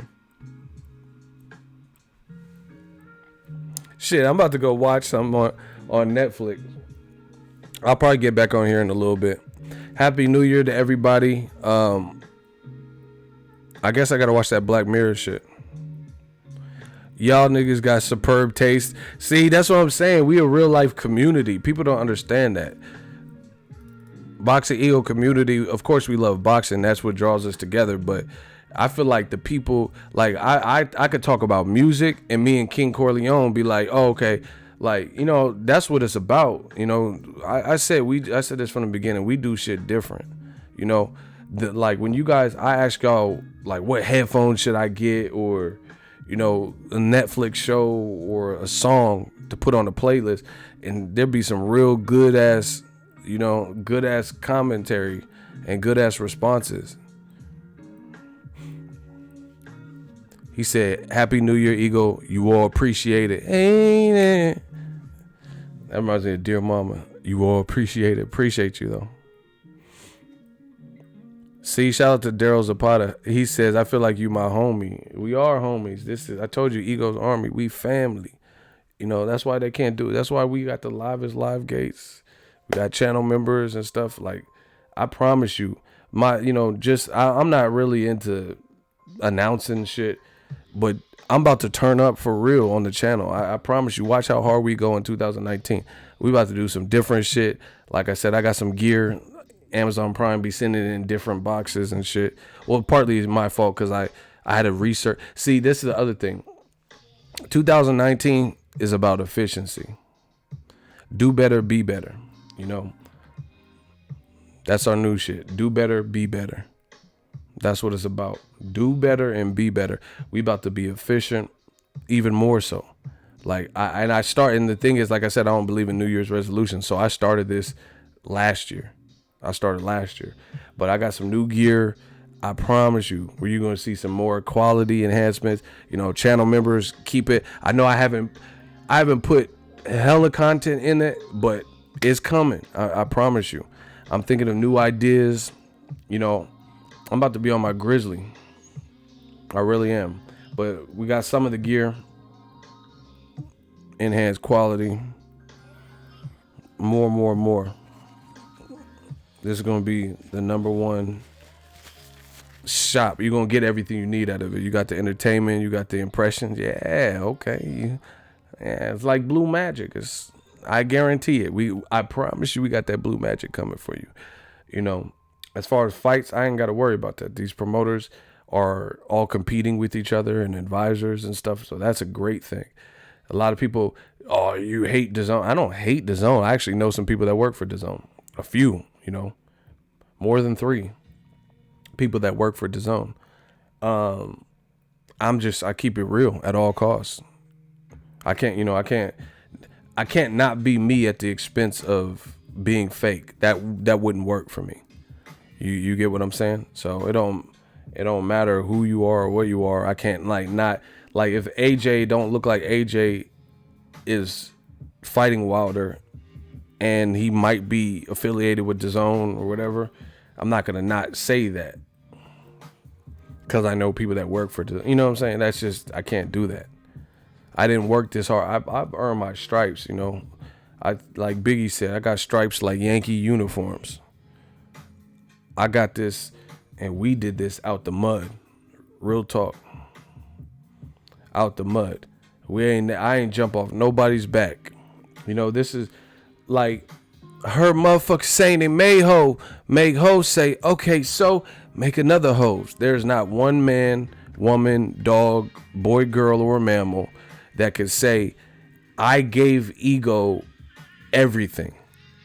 I made his channel. I gave him his start. I gave him all of his equipment.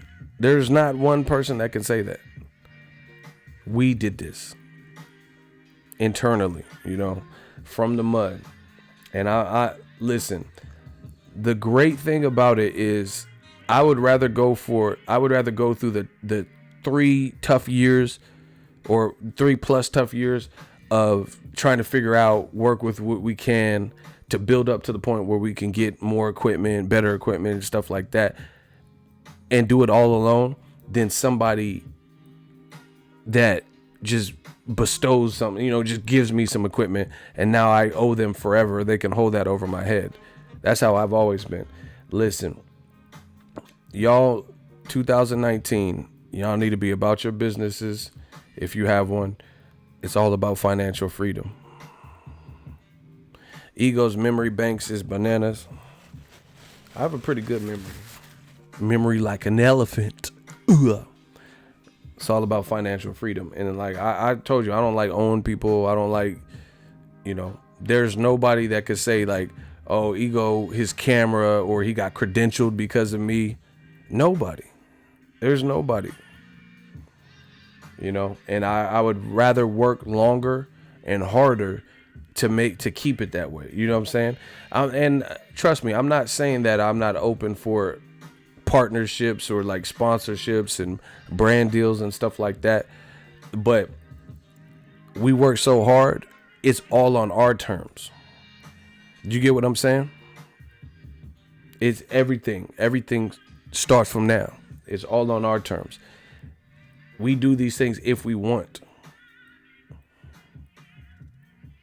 Real brother, you already know what it is. You read my mind. You just a solid dude, boxing talk aside. I appreciate you, man. Like I said, I'm real. I'm a real person. The boxing is great. But, you know, I want my crew, you know, Ego's Army, I want to really see everybody push for their goals, their visions, go through. See, a lot of y'all got to stop being afraid to fail. Like, my whole thing, I've never been one of those people that could just do anything I wanted and I was good from the beginning. Some people are genuinely talented like that. Like, they could just play baseball and they can hit home runs, you know, after being pitched a few pitches. They're just naturally athletic and naturally good, you know, or they can learn how to drive a stick car or editing. That's never really been my MO. I mean, obviously I have certain things, like creatively, I feel like I could pick up faster than a lot of people, but my thing is I get a lot of my knowledge through self-motivation and insistence. I will not stop. Like, I be really on some T-800 shit. That's the Terminator. What are you doing? I'll be back. You know, I won't stop. When there's something that I want to obtain, when there's something I'm passionate about, I will not stop until I improve. There's no quit in my body, you know, and it's not about just doing it and being great. You guys got to stop being afraid to fail. Failure is key. I've never achieved anything worth achieving and got it right the first time, 100% right, where I just, everything's perfect, you know. And you got to look at life like this, you know. Who wants that? Part of the reward, like, you know, why are we having such a good year already and the year just started, is because I remember how it was when I first started. This shit wasn't easy. I got a $32 mic right behind me, this big, that I got with an employee discount when I was working for someone else doing the boxing shit on the side. Nobody understood the vision. People thought this YouTube shit was like, you know, like I'll do like other people who start a YouTube channel and get nowhere with it. We broke all the rules and stayed true to ourselves, and now we still here. You know, this digital, I told you, we the digital mob. We digital mobbing, and this shit is real. There's a lot of opportunities. Like, even as a video editor, I've been doing this video editing shit. This shit is so much, it's easier what you can come up with now than when I first started doing it. You know, like 8-9 years ago, when, you know, I was doing videos, people's videos, they didn't have, certain companies weren't even around. You know, now you could get affordable LED lights. Before, I used to have to burn the talent by using screw-in halogen lights, because I'd have to go to like Home Depot just to get some good cheap light. Now you can go to Amazon and get some LED lights, which is cool to the touch and cool on your talent. You know, they got software that wasn't around. So the bottom line, what I'm saying is, I did this shit and came up the hard way. This shit is easy now. This shit is easy now because of what's available. You could edit YouTube videos on a tablet or phone if you really wanted to. You know, you can live stream. Yeah, like this. I don't have to edit nothing. All I have to do is hit record and we rocking. You can, I'm telling you, it's crazy. So watch what we do next. But any of you guys who are aspiring to do something, stay true to your vision, map it out, get a vision board, composition book, and just really spell it out what you're trying to do.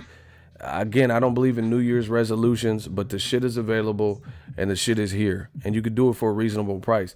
And I'm a gearhead, and it's sometimes to a fault, because everybody wants the latest and great. Oh, what camera you use? Oh, what lens? Don't worry about that too much. Worry about the story you're trying to create. You know, because a lot of people, they'll put themselves behind trying to get gear and do everything at once. That's not how it works. Earn your stripes the hard way to the point where you can afford some of this shit and you can afford it comfortably without setting yourself back. Ego's army. I told you, this is the mob.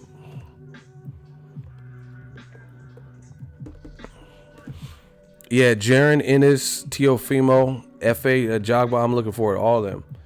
I got to cover some more of their fights. I've seen a Jogba fight now. Never went to a Teofimo or Jaron Ennis, but I promise you, we about to put our foot on the gas. We on their necks, and we won't stop. Pitbull shit. We lashed on to the neck. We did it in, somewhat at the end of 2017, all of 2018. Now it's just a wrap. Real Brother 32, Ego gives you the game for free. All you got to do is listen. See, my thing is this. I aspire to inspire. I aspire to inspire. I want to inspire you guys. Like, I didn't have, like I said, I didn't have people to turn to and giving me free gems. I had to just figure shit out. And that's the thing. Some of y'all got to stop being fucking lazy. Some of y'all are lazy. You guys got all the talent in the world, but you fucking lazy. Give up drinking, give up this, if it's at the cost of you not getting and accomplishing your goals or not accomplishing them in a timely manner, give some of that shit up. Fucking bitches and all that. Like, that shit is dope, but give some of that up to get to where you want to be. Like, I'm not even trying to sound cocky. I'm just telling you what it is. I get girls, Donnie, I don't have to do nothing now, to be honest. And I'm not saying that like, oh, any girl wants me. I'm not saying no bullshit like that. But they know if you meet me, you know I'm about what I say I'm about. You know I'm about my purpose. You know I got something going. You know that I'm focused on me. And women like that. If you just sitting around the house playing Red Dead Redemption and ain't got shit going, women can sense that, or they know it, or, they know who's go-getters. So you get more women, real women, not no thotties or no dumb shit, but you get more real women by being about your business. Why do you think women love Trey Songz and shit? Like, you could say clean cut dude or whatever, but I'm sure if Trey Songz wasn't famous and he worked at Jack in the Box, he wouldn't have as much, you know what I'm saying? Because they wouldn't equate that with success or, so it's not just about money and singing ability. It's about they seeing you and you're getting active, you're going after it. That's attractive to any female for the most part. What female wouldn't want that?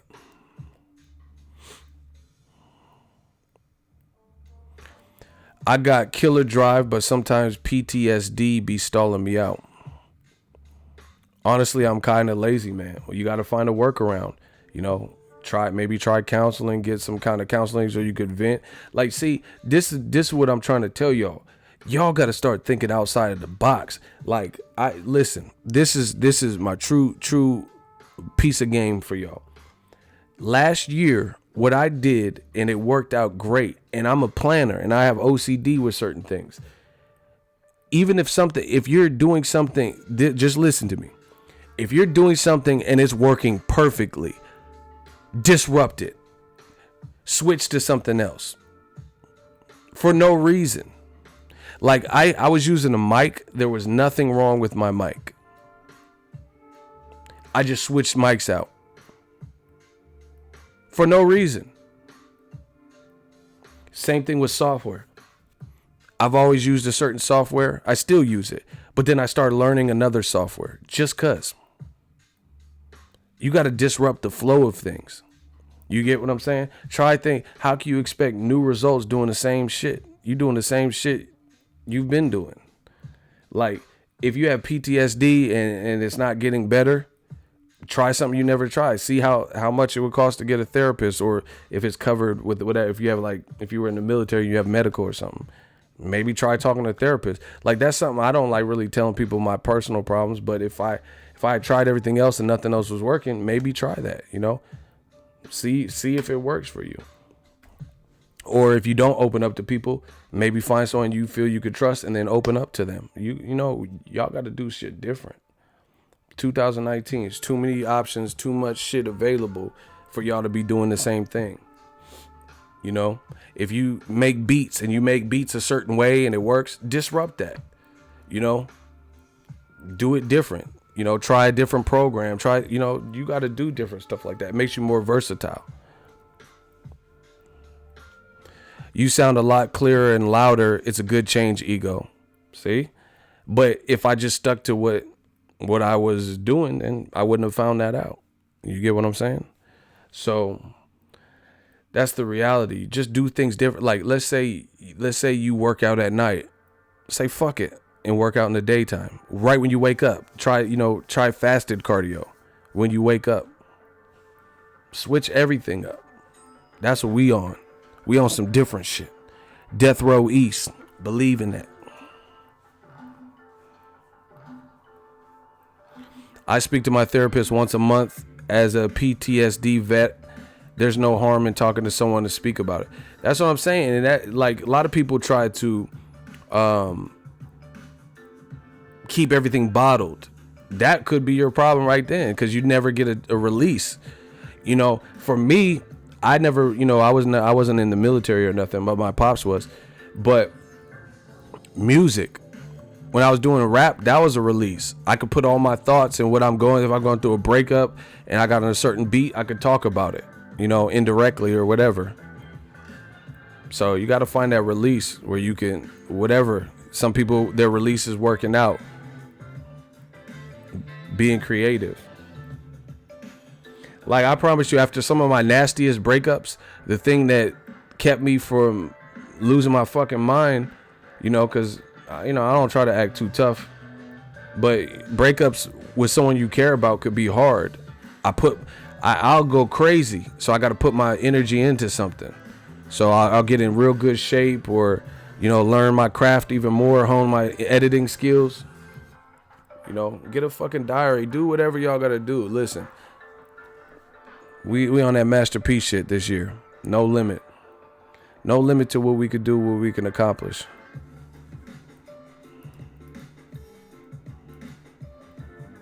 This is real shit. I'm being so real. Like, I started all this on this channel with a voice. That's it. Just a voice. And a cheap mic. You know, there was a time where I couldn't get into fights. I had to fight to get into fights. Nobody knew me, you know. This shit is doable. You have to take no for an answer, or you can't take no for an answer. I refuse to take no. Like, not on no Bill Cosby shit. Like, bitch, I would like to put the quiet little to drink. And I'm not. That's the time where you need to take no. If she says no, take no for an answer. I don't want y'all catching no Cosby case and shit. You see, ego told me not to say no, take no for an answer. Like, y'all be in somebody's jail with Tekashi. You feel me? I'm not talking about that, but I'm talking about other shit. Don't take no for an answer. No, I gotta be that clear, because it's the internet. Motherfuckers would fuck around. Nope, ego told me not to take no for an answer. Will you have sex with me? Like, no. Oh, yes, you will. Ego told me. Like, nah, don't try to include me in your lawsuit. I ain't talking about it. Y'all better respect these women. They are beautiful creatures. Y'all on some Cosby shit. And I know y'all some snitches, some of y'all. So y'all be coming back to this video. Yeah, you see, Your Honor, ego said take no for an answer at 1 hour and 45 minutes.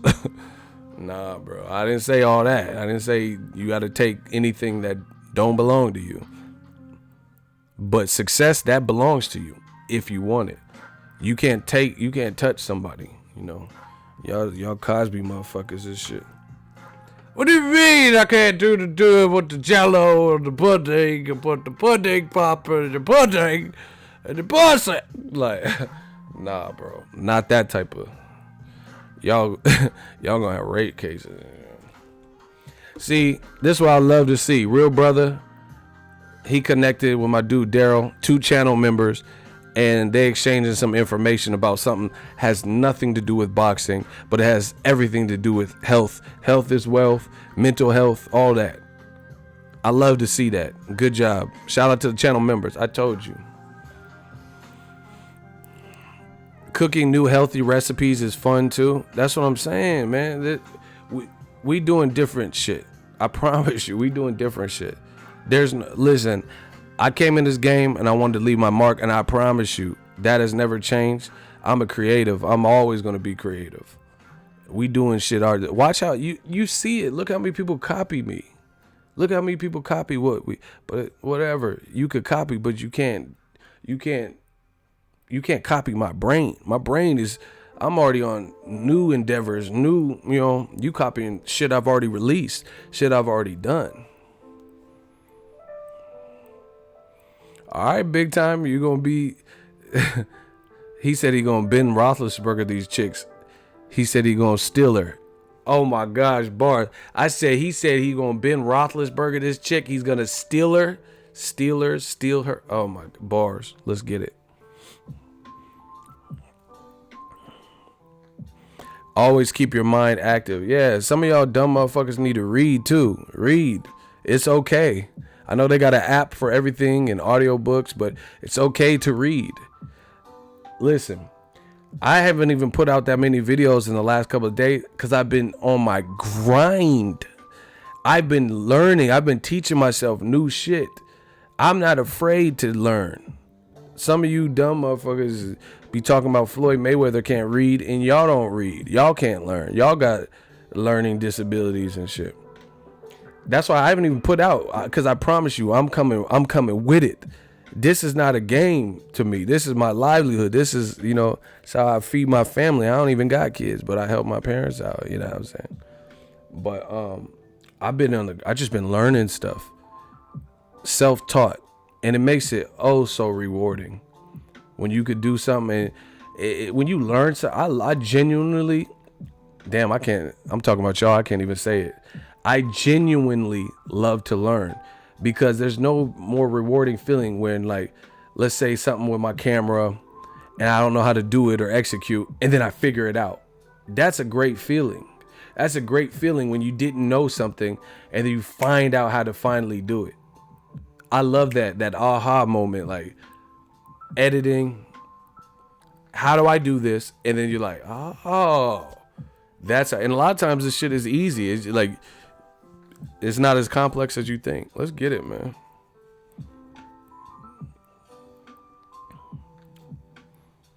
We got to take care of each other. Most def. That's what I like to see. I tell my little man to learn something new daily. That's what I'm talking about. We got to raise these kids the right way too. The other thing, I want y'all to try this. Einstein has a theory on time, and he says time is relative, which is actually true. But the thing is, where people exaggerate time. Like they say, oh, I don't have enough time in the day. Oh, I can't do this. But we all have the same amount of time. So time is absolutely relative. Like, how is it? Like, I study people's grinds and stuff. Look at The Rock. This dude, I see his Instagram and shit. He be on flights and up at 4 a.m. and posting and working out, and then he's doing a TV show, and then he's filming a movie, and then he has a production company, and then he's doing HBO Ballers.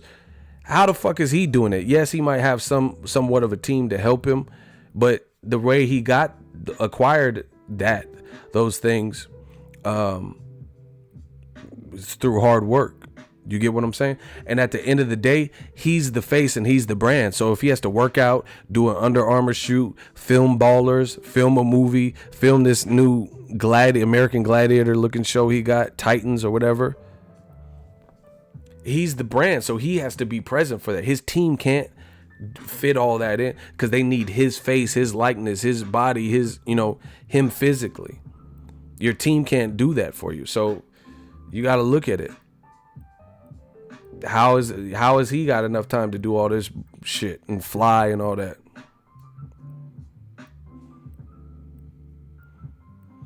Def Mech, I'm trying whatever the fans want, whatever gets us to the next level. I'm with it. Not gonna lie, I use YouTube to see how to do it yourself or car fixes. quicker and easier than books. But that's cool. That's still learning. I do that all the time. I learn probably, they don't even have any bookstores anymore, to be honest. So you damn near kind of got to use digital. Do you get what I'm saying? Like, you can go to the library or something, but I mean, that's cool. There's nothing wrong with it. But I mean, it's still learning. The whole thing is learning. And see, this why I love it when I know we doing what we supposed to be doing. Because when somebody says, ego, get a real job, like, motherfucker, we doing it this way. And like, oh, you're uneducated. All right, we'll see. You know, watch my moves in the next 6 months and watch yours. We'll see who's uneducated. All the motherfuckers will be hating and shit. We'll see. You know, but the thing is, like, I'm not knocking formal education, because I have formal education. But what I'm saying is, there's shit that you're taught that's useless. You can almost, in this current landscape of, you know, our society, you can fine tune that and do things that learn and develop a skill based on your particular specialties. You know, like I learned about in high school, we learned about guns and butter. When do I ever have to use that for boxing? And I'm not like, oh, Anthony Joshua, guns and butter, because he was offered $50 million and the laws of guns and butter, like, you know, or certain things you learn in science or some shit. What the fuck is that got to do with my boxing? Do you get what I'm saying? Like, if I'm talking about, you know, Floyd Mayweather versus Tenshin, what the fuck does the laws of inertia have to do with that? You know, the laws of inertia, when Floyd hit Tenshin, he went like this because the momentum doesn't really apply. Now we got the guns and we got our own butter. So you can fine tune your education, is what I'm saying. People that dropped out like Bill Gates and make more money than all of us and our families. So fine tune it, find what interests you, you know, and then pick your route.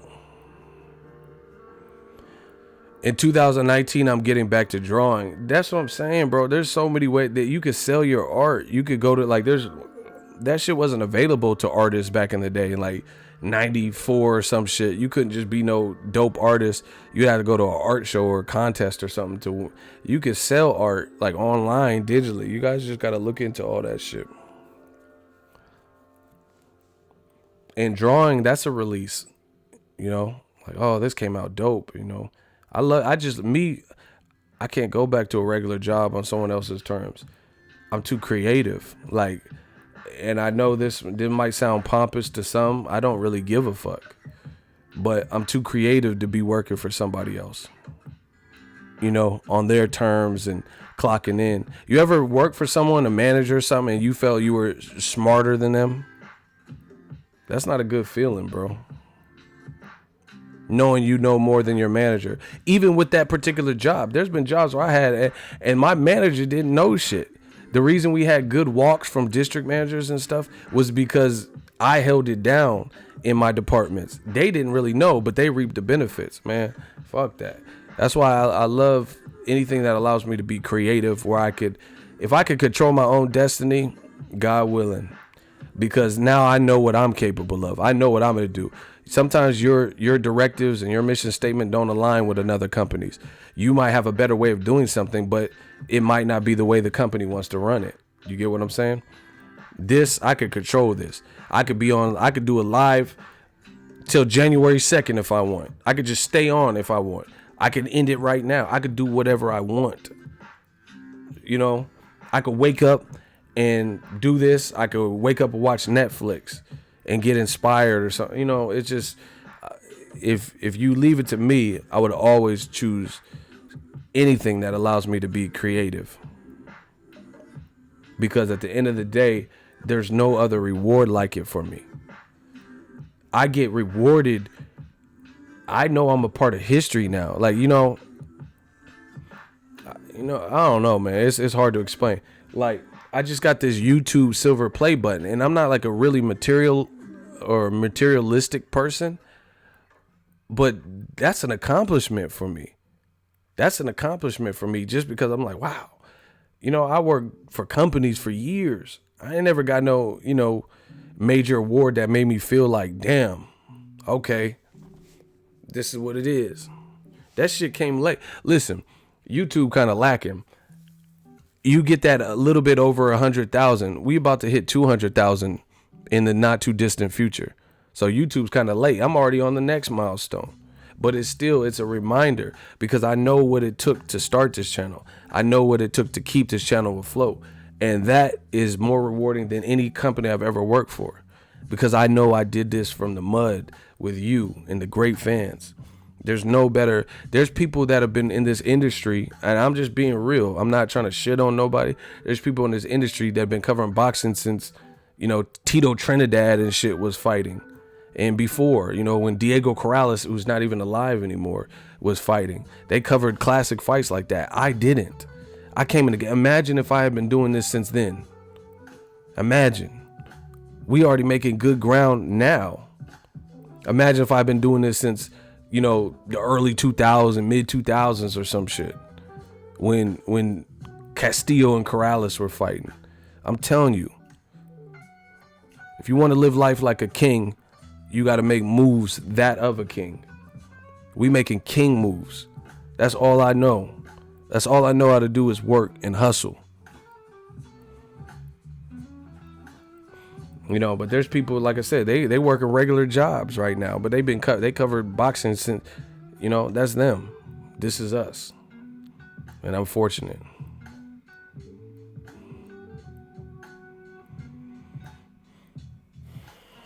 We entrepreneurs. And I'm still the Grinch. I'm still Grinching. I'm still the Grinch.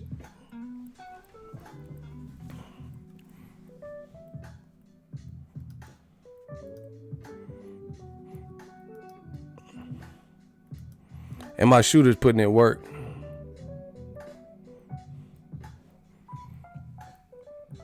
Oh my gosh.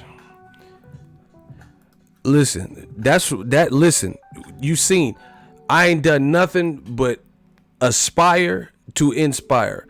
For the last 20 minutes of me talking, I'm trying to inspire my community, my people, Ego's army. And you see a troll randomly comes up throwing shots. I'm not even doing nothing. So you got to understand, this comes with the territory. No matter how good of a person you are, no matter what ways you're trying to spread positivity, you are always going to have this. Some people, the have-nots, they don't like to see you with the shit they want. This is a reality. So forget all that type of stuff. Do what's in your heart and do what's right, and create shit. That's what it is. Like I said, I'm not joking. I'm giving y'all straight from the heart. And that's still not good enough for some people. They still come in troll. Ain't nobody joking but you. That's why my shooters had But oh my God, that's what, see? These dudes be obsessed with me, but it don't matter. Because like I said, old media is practically dead. You can't just come in the game saying whatever the fuck you want anymore. You will get checked. Ego's army is here. New media is here. All that bullshit y'all got away with just saying whatever. You seen it. Look at these channels. These channels is falling off like flies. You ever seen a dirty ass person's house and the window seal and they just got dead flies? That's old media. Just that, that window trap with all the dead flies. That's them. These channels are falling off left and right. We working too hard and we too efficient. I promise you, it's going to only get worse. You might as well come to the dark side. Oh, Black channel, because you don't have no future in this game unless you talking that real talk. That's what the fans want. That's why, it don't matter. I'm always going to be certified because I earned my stripes. I'm the people's champ.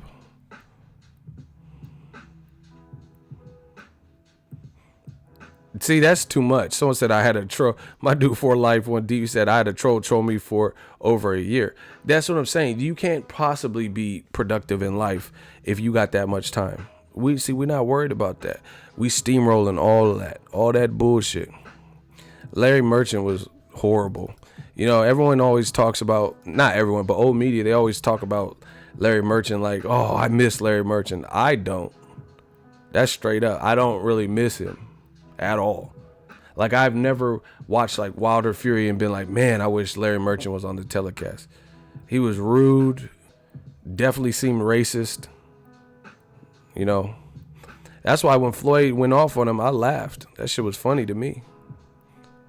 Talking about, if you were 50 years younger, you would still get pieced up. You would be looking just like Tenshin, falling and shit. What the fuck is Larry Merchant at any age how you gonna fuck with Floyd? HBO need you don't never give me a fair shake. HBO need to fire you guys. You don't know shit about boxing. You know, that shit was funny to me. I laughed. I'm sinister. I like that type of shit. Yeah, do more of that, Floyd. I like that shit.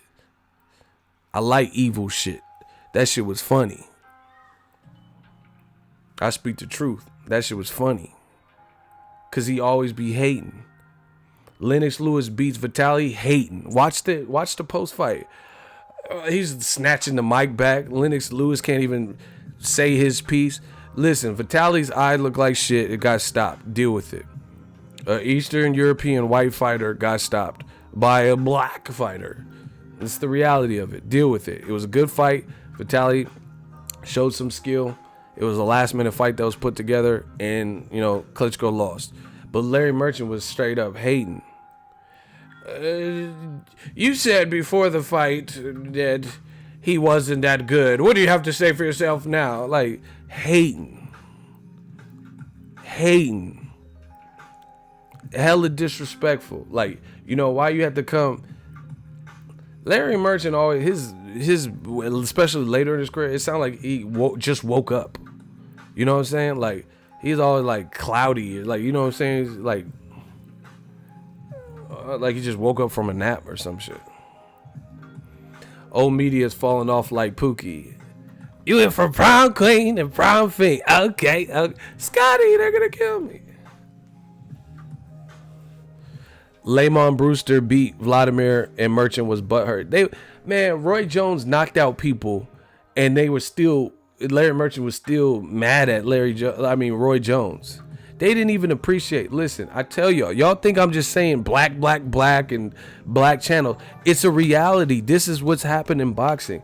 A lot of times they are not giving the black fighters credit for doing greater things than some of their contemporaries, some of the other people that they do give credit for. We see it. It's very easy. Roy Jones was dominant from like the late 80s, got robbed in Seoul, Korea. You know, from like 88 to 2003, he was untouchable. You know, minus the DQ. He was untouchable. HBO had him on the network, never gave him even a shred of credit like they give Lomachenko when he was on the network. And Lomachenko's done less. If Roy Jones Jr. and Lomachenko were in the same weight class, then I would pick Roy Jones to beat the shit out of Lomachenko. Straight up, no cap. If they were naturally in the same weight class, Roy Jones would beat the shit out of Lomachenko. I 100% believe that.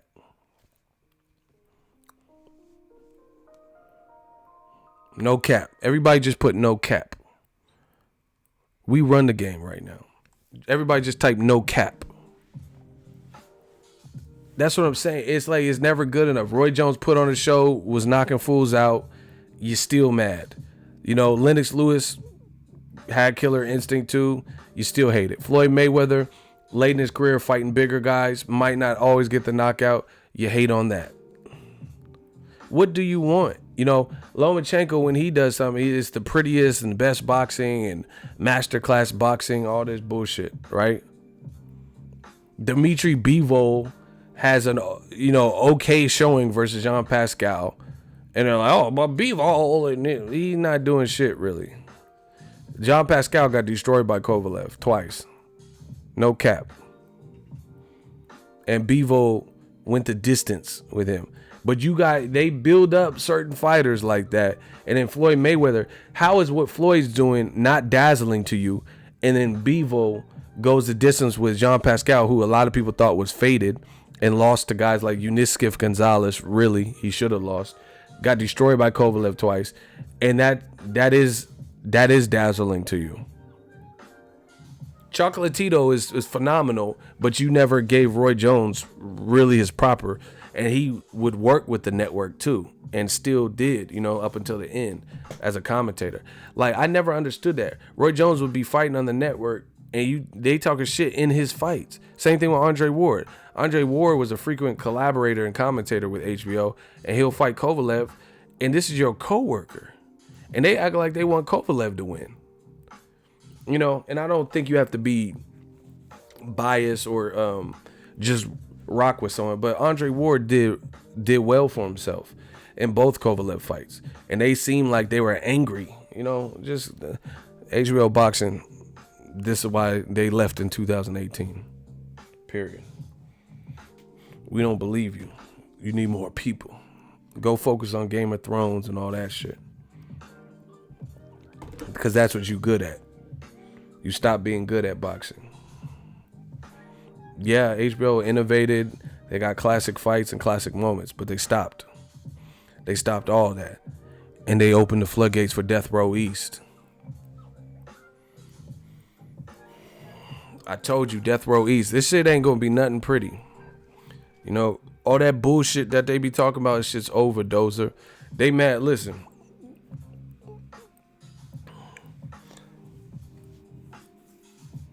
They mad at Floyd for fighting Tenshin, but Muhammad Ali fought a wrestler. I love Muhammad Ali. Rest in peace. I shook up the world. This meant rumble, young man, rumble. You got termites. I love Muhammad Ali. I'm too fast. I'm too pretty. If you even dream about me, you better wake up and apologize. I love Muhammad Ali. He fought a fucking wrestler. He fought a wrestler when he was an active fighter. You dig? And nobody cared about that. And he probably didn't get $9 million for it. I don't know, with the conversion rates and shit. I don't know what he got, but I would venture out to say it wouldn't be the equivalent to $9 million currently. Julio Cesar Chavez Jr., he be fighting in Mexico and shit. I mean, not junior, senior. He be fighting exhibition fights too. Nobody give a fuck about that. Like, I'm saying nobody give a fuck and insult him. Nobody would be mad at him no matter, Julio Cesar Chavez could fight fucking anybody. You know what I'm saying? He could fight El Mariachi or some shit in Mexico in an exhibition. Nobody's sweating him. Floyd fight Tenshin, whoever, that Rush Hour 4 shit, and now people mad. He's getting paid. I would fight Tenshin for $9 million. I'll fight Eddie Gordo, all them Tekken cast. Paul, who else was on Tekken? I'll fight all them motherfuckers for $9 million. Stop it. But everyone criticize what Floyd do. Like I said, Julio Cesar Chavez, he's fought in exhibitions. Muhammad Ali fought in exhibitions. This has been going on in boxing. This ain't nothing new. This is Mayweather's on his he on his Nipsey Hussle, his victory lap. He already did what he did in boxing. He's just trying to get paid now. That's evident. I mean, yeah, he could easily fight Keith Thurman and shit, but he's already an accomplished boxer.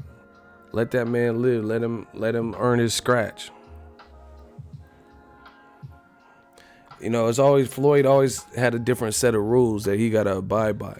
And I don't even agree with everything that Floyd does or says. Like, Floyd be talking about all lives matter and, like going against the grain, talk about racist people was cool to him, like Donald Sterling and all that. I don't agree with that type of stuff.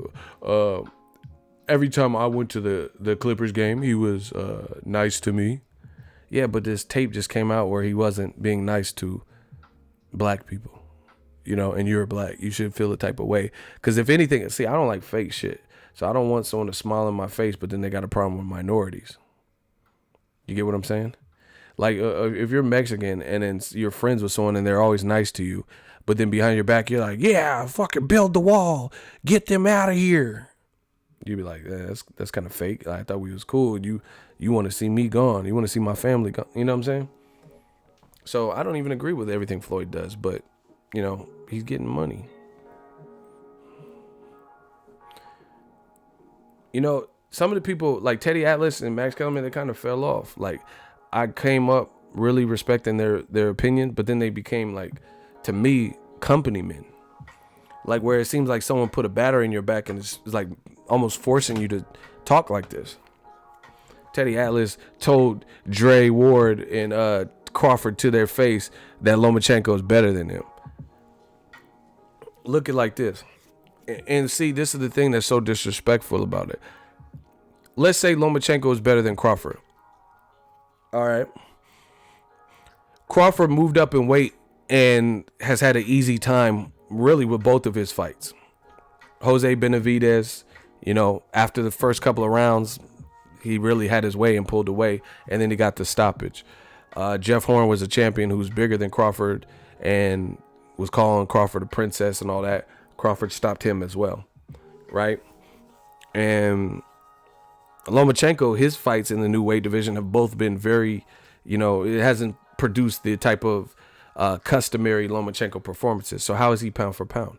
How do you have someone pound for pound, but then he moves up and has a struggle fest, you know, comparatively speaking to his past performances, which we only have 12, you know, 13 to choose from. He's comparatively not looked as good at lightweight, right? And he hasn't even fought the upper echelon lightweights that pose the real stylistic threats, like, you know, like Mikey Garcia or even a Teofimo with some experience if he gets more experience, right? And then Crawford's demolishing guys and calling out Errol Spence and down to fight Khan, Kalada, you know, whatever. So how is that? How is he pound for pound? Lomachenko's talking about, I'm not fighting Pacquiao. Pacquiao, he's old and I don't want to Pacquiao. Like, I don't feel I make my own journey in Pacquiao. No, fight Pacquiao. That's a good fight. What are you talking about? You don't ever see Crawford turning down no fades within reason. Crawford trying to fight reporters, Tank, you know, whoever. Spence, he's at least that's what he's saying to people, you know. And then Lomachenko's openly telling you, yeah, Pacquiao is a legend, and why don't I fight younger guy? And like, no, Pacquiao's a good fight. You don't want to face Pacquiao. You don't want that smoke. That's what that means.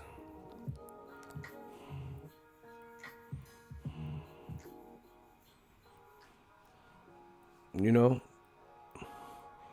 I mean, ask any boxing fan, hey, if you had to watch a fight, Lomachenko versus Pacquiao at 140 or Lomachenko versus Pedraza before they fought, there's who in boxing would be like, man, I gotta see that Pedraza. It's all about the Pedraza. Nobody picking that fight over that. Just like AJ, nobody picking AJ versus Gerald Miller or Dillian White 2 over Tyson Fury or Deontay Wilder fight. Stop it.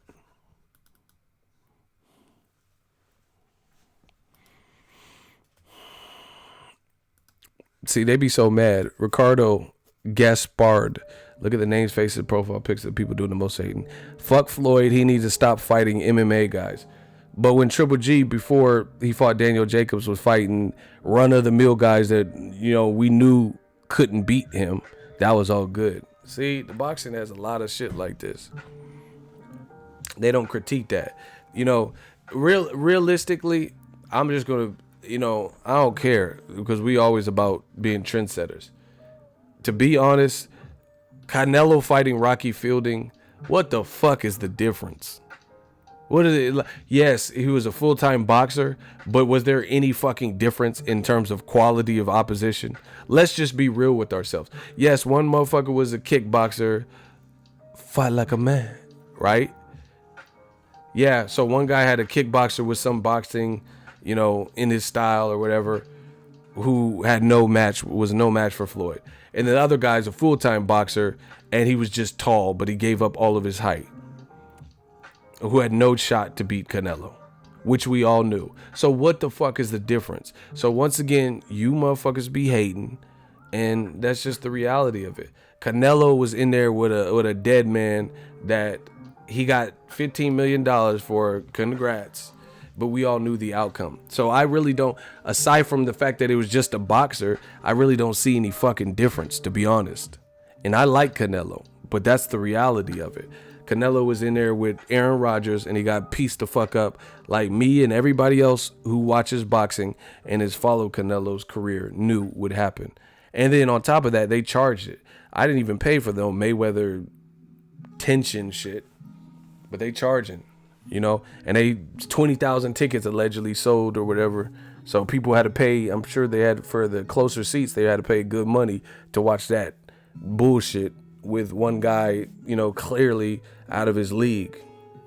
So what's the difference? To be honest, the only difference is, one guy is a full-time boxer by trade, and the other guy was a kickboxer who couldn't kick, but in terms of quality of opposition, it's really not much. Neither guy stood much of a chance against the person they were in with.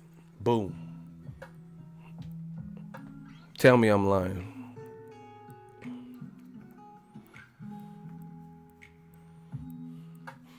And see, the thing is like this. This is how I know motherfuckers be hating. If you don't like the shit, fuck it. Don't do no videos. Don't talk about it. Ignore it. Act like Floyd doesn't exist. Let's talk about the other boxing.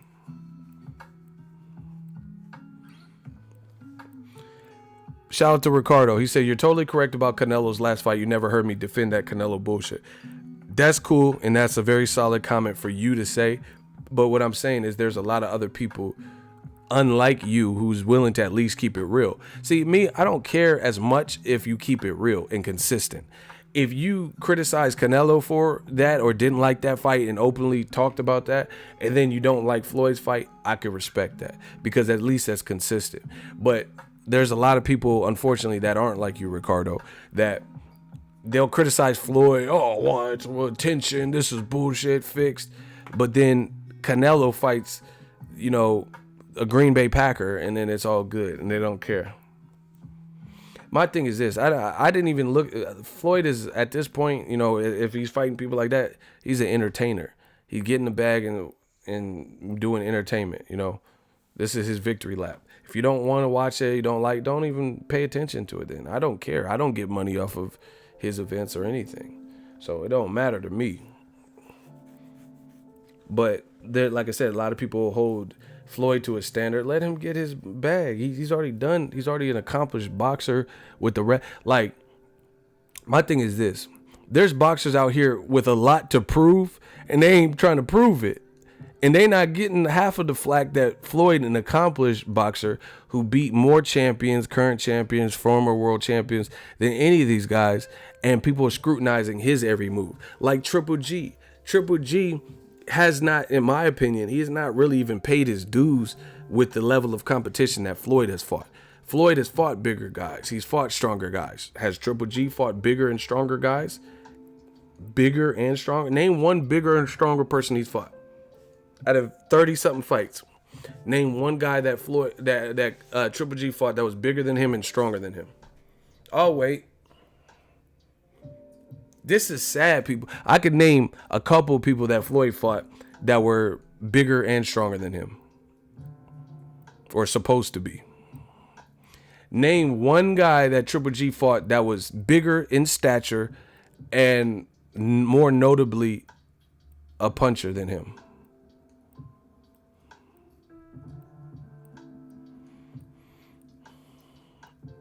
So for me, Triple G, he still has stuff he can prove before he hangs it up. So he shouldn't be like waiting around, in my opinion, waiting around for another Canelo payday. You just got all this money with Canelo. Now you go, worry about Canelo later and then still do some legacy fights. If Triple G retired today, if he just said, hey, no, guys, is he a Hall of Famer? Really ask yourself this. Does he have a Hall of Fame resume? If Triple G said, hand on New Year, I'm done. I'm done with boxing. Does he have a Hall of Fame career? Tanya says because they want their great white hoe. Ding, ding, ding. Does Triple G have a Hall of Fame resume if he retired right now? All right, we got a hot seat. Poncho the addict. Yeah, you an addict, all right. Because you talking like you on that stuff. Poncho says he has a Hall of Fame. I want you to explain his Hall of Fame resume. Yeah, you an addict, all right. Keep calling me, man. You an addict because that's something an addict would say. He could have fought Ward, turned it down. Could have fought Zurdo Ramirez, turned it down. I mean, these would have been legacy fights. So anyway, everybody grab your popcorn. Your boy Poncho really wanted his work in the hot seat. So tell me more about how if Triple G retired right now, like losing, how he has a Hall of Fame resume. All right, Poncho. Please tell me. Well, okay, so who'd he beat?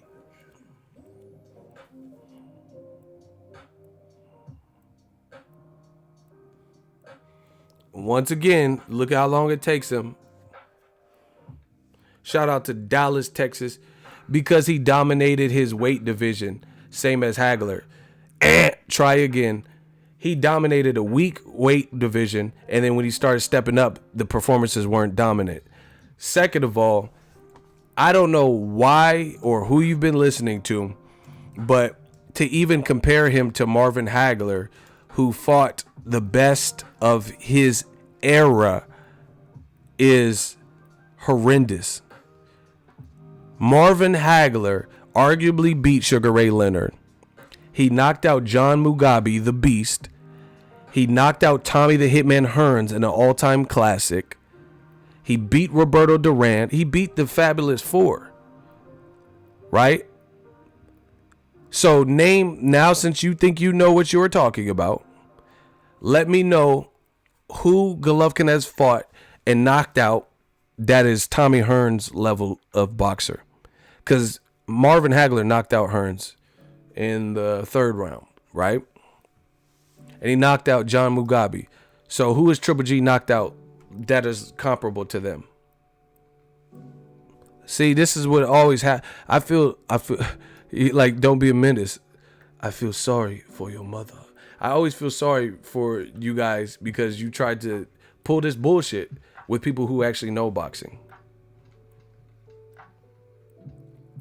Triple G has never knocked out a John the Beast Mugabe level person, let alone Tommy the Hitman Hearns.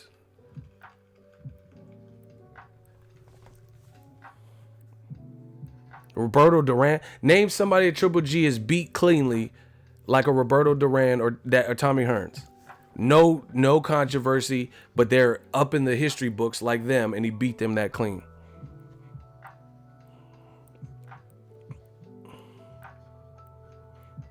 I feel sorry for your mother.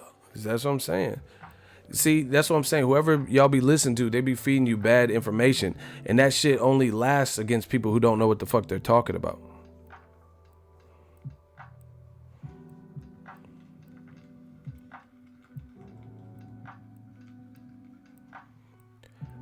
Raul, that's not what I said, though. So you don't really disagree with me.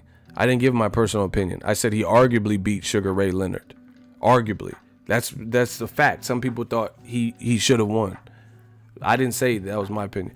It's not his fault there weren't any great fighters, but you can't deny he was an amazing fighter. Block him. You're not talking about nothing. So now you're admitting that his division was weak, which makes you look weak. You're admitting his division was weak, and then you said you can't blame him. Okay, I can't blame him. He didn't put the people in the division, but I can blame him for not moving up and getting the fights done that would have solidified him.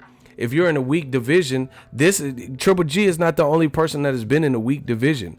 Terrence Crawford, when he was at 135 and 140, That wasn't the best 140 that we've ever seen. When Danny Garcia fought at 140, it was probably a more stacked division because you had Lamont Peterson, you had Amir Khan, blah, blah, blah. When Tim Bradley fought at 140, he had Casamayor and he had different people. You know, Danny Garcia has Zabs and Eric Morales.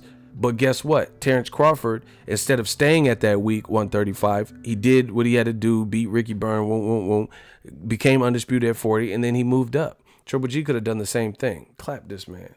These dudes can't fuck with me. You already know what it is. I don't even know why y'all try at this point. So it's not, yeah, I can't fault you for being in a weak division, but if you stalling yourself out and you are in a weak division and or can't get the quality fights, you know, how is it Rigondeaux, even in the loss to Lomachenko, he was in the division, couldn't get the top level fights because motherfuckers ducked him. He still moved up 2 divisions. We never seen Triple G move up 1 division. You know, we always hear Triple G's team talk about not fighting the guys we want to see him fight, except for Canelo, who happens to be the shortest out of all of them and the least experienced at middleweight, you know, or one of them.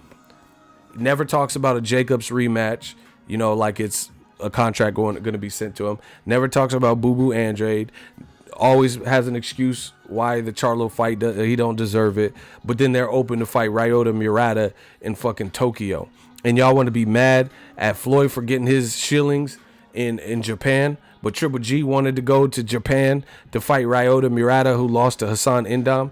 Y'all don't know shit about boxing. Get the fuck up out of here. I'm telling y'all could do that against people that don't know what they're talking about. But if you know boxing, you know the sport, you know what I'm saying is absolutely all too real. Y'all mad at Tenshin, but Triple G's team openly told you they was trying to fight Ryota Murata in Japan. That's just as bad. You seen Murata, he couldn't even beat Rob Brandt, who had a loss. He lost in the World Boxing Super Series. Rob Brandt, it was not no like household name and like the top 3 guy, but Charlo don't get a shot because he had a tough time with Matt Korobov. Y'all don't know shit. I'm out. These motherfuckers don't know shit, and you disrespect. See, this is what I will not settle for. You start disrespecting the legends to try to make these pussy ass like comparisons. Don't even mention Hagler's career to Triple G because there's no comparisons. You know, Hagler fought the people he needed to fight in his era. And if there weren't the Roberto Durans, the Leonards, and the Hearns, and the John Mugabes for him to fight, then he probably would have moved up. But he didn't have to move up because those fights were facilitated. It's not Triple G's fault if his division is lackluster. But if he has all this power to spar and knock out cruiserweights like Abel and them be talking about, then why couldn't he have moved up to 168? Why didn't he take the Andre Ward challenge, but he wanted to fight Andre Ward's leftovers, Carl Froch? Listen, these dudes are getting executed. It's okay. Don't even mention Hagler. You know, Marvin Hagler and Triple G shouldn't even be in the same situation. Triple G hasn't even done what Marvin the Martian has done, you know, let alone Marvin Hagler. He ain't even done what Marvin Gaye has done. When I get that feeling, I want you heal. Stop. Don't mention him with anybody named Marvin's Room by Drake. You know, Marvin the Martian, Marvin Hagler, Marvin Gaye. Let's get it on. Like, he's not with none of the Marvins. Stop playing with me. When I get that feeling, I won't say you up. Let's get it on. Let's get it on. Don't mention him with no Marvin.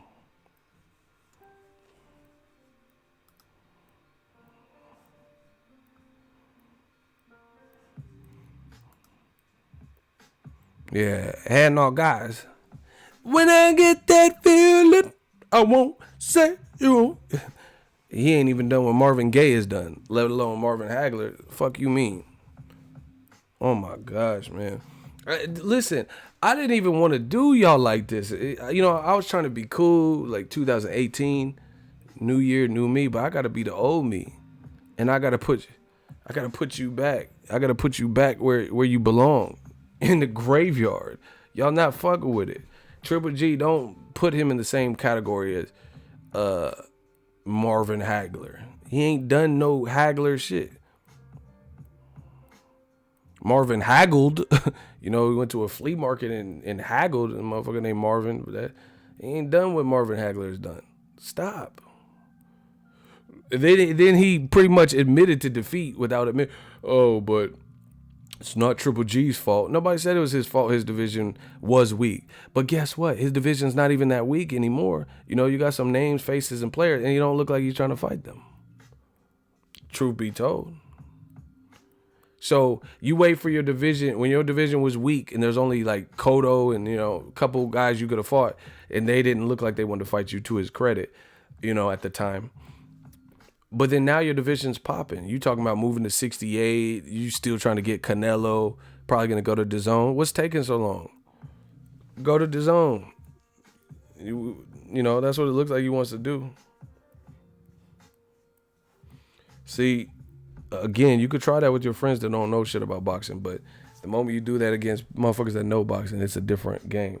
Marvin Hagler, people are like, Hagler never moved up, because he didn't have to. He didn't have to when he had contemporaries for him to fight. He had the Hearns, the Durans, Mugabes, Ray Leonard. So he didn't have to move up. Triple G could have moved up, and it would have made sense because his division was weak. Just like, y'all don't be, people hate Adrian Broner. Give Broner props too. 135 was weak. Broner I don't know if it was his first fight. I don't remember. But anyway, Broner at 35 destroyed probably the best guy at that time. Antonio DeMarco. Chopped that man up. He was a champion. So after he did that, he fought Gavin Reese and he pieced the fuck out, because this was before there weren't that many people for him to fight at that time. Ricky Burns was ducking Broner. See, y'all don't know y'all boxing. Ricky Burns is openly ducking Broner, and he already beat Gavin Reese, and he destroyed the champion at the division. I don't know where Crawford was. I don't remember. I don't know if Crawford's in a different division or what, or his name wasn't a buzzing or whatever. So Broner moved up to 47 and took on Paulie, and then he took on Marcos Maidana. See, so y'all don't even give Broner his fucking P's. He don't even get his propers for when his division was weak, because he had already beat the guy and then the other guy was ducking him. Those are the relevant names at 35. And then he just bounced and moved up. Triple G don't want to do that.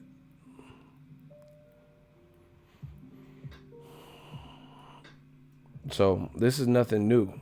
Your division is weak and you can't make no name for yourself, or the big money fights. You do what other fighters have done. Even Conor McGregor. See, that's why, win, lose, or draw, that's why I at least fuck with Conor McGregor, because he's a true fighter. Conor McGregor will scrap. I'm not saying he's like invincible or nothing, but he knocked out Jose Aldo. That was the most relevant, biggest supposed to be challenge at featherweight. Then on top of like struggling to make weight, maybe, he just said, fuck it, I'll fight RDA, RDA pulled out. He said, fuck it, give me Nate Diaz. Nate Diaz beat him, pushed him to submission. He rematched him. That's fighter shit. Then he comes back after the Mayweather shit, fights Khabib. I know the UFC is set up, I said wired, but set up a little bit different, but he's still a fighter. He still wants to smoke.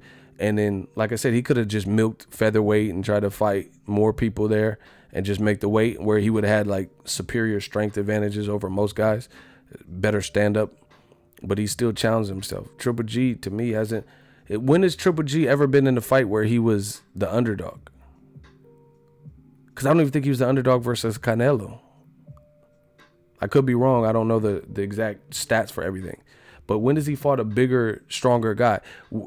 I could think of almost every legendary fighter where they fought someone that, like Shane Mosley. He was a dope ass lightweight, but he was not the favorite over De La Hoya because he moved up 2 divisions. Andre Ward, he was fighting a menacing puncher who killed a man that could box in Kovalev. So he wasn't the favorite in that fight, or he wasn't like a heavy favorite. There were a lot of people riding with Kovalev.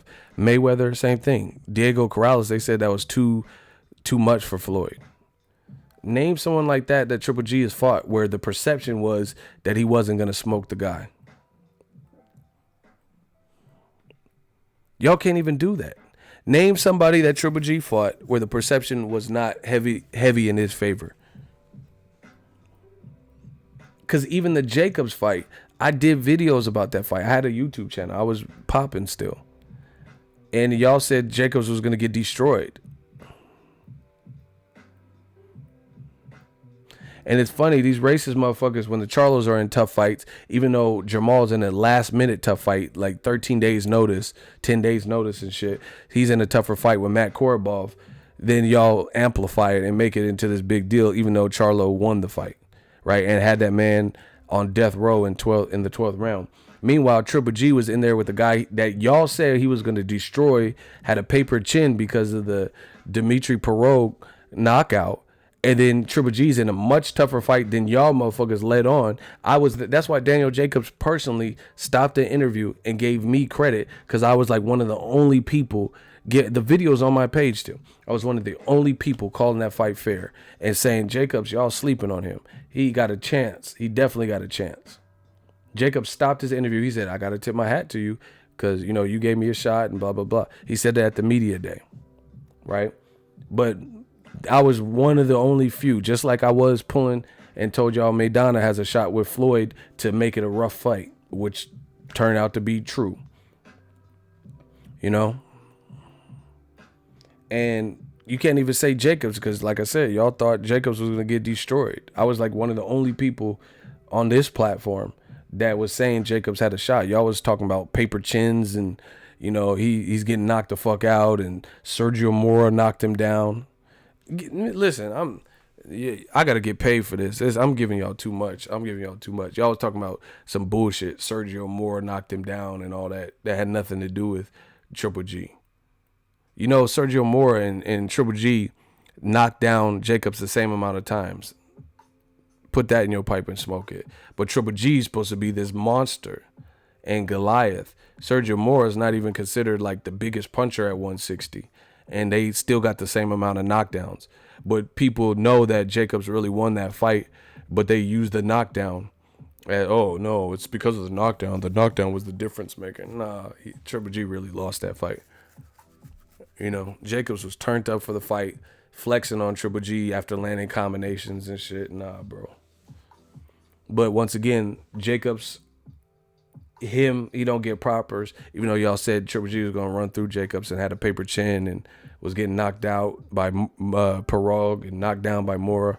Then Charlo has a tough fight, and that's blown out of proportion. I'm out. Holla at the boy. Happy New Year. I told you, the real is back. New Year, same grind. Triple G was the bully that everyone just accepted the rumors about Kell Brook, and they figured him out. This shit is too easy.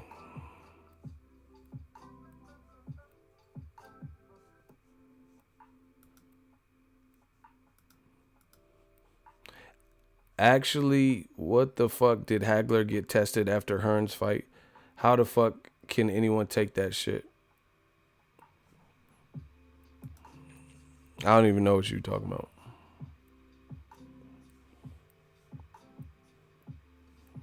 Anyway, Happy New Year. We the best.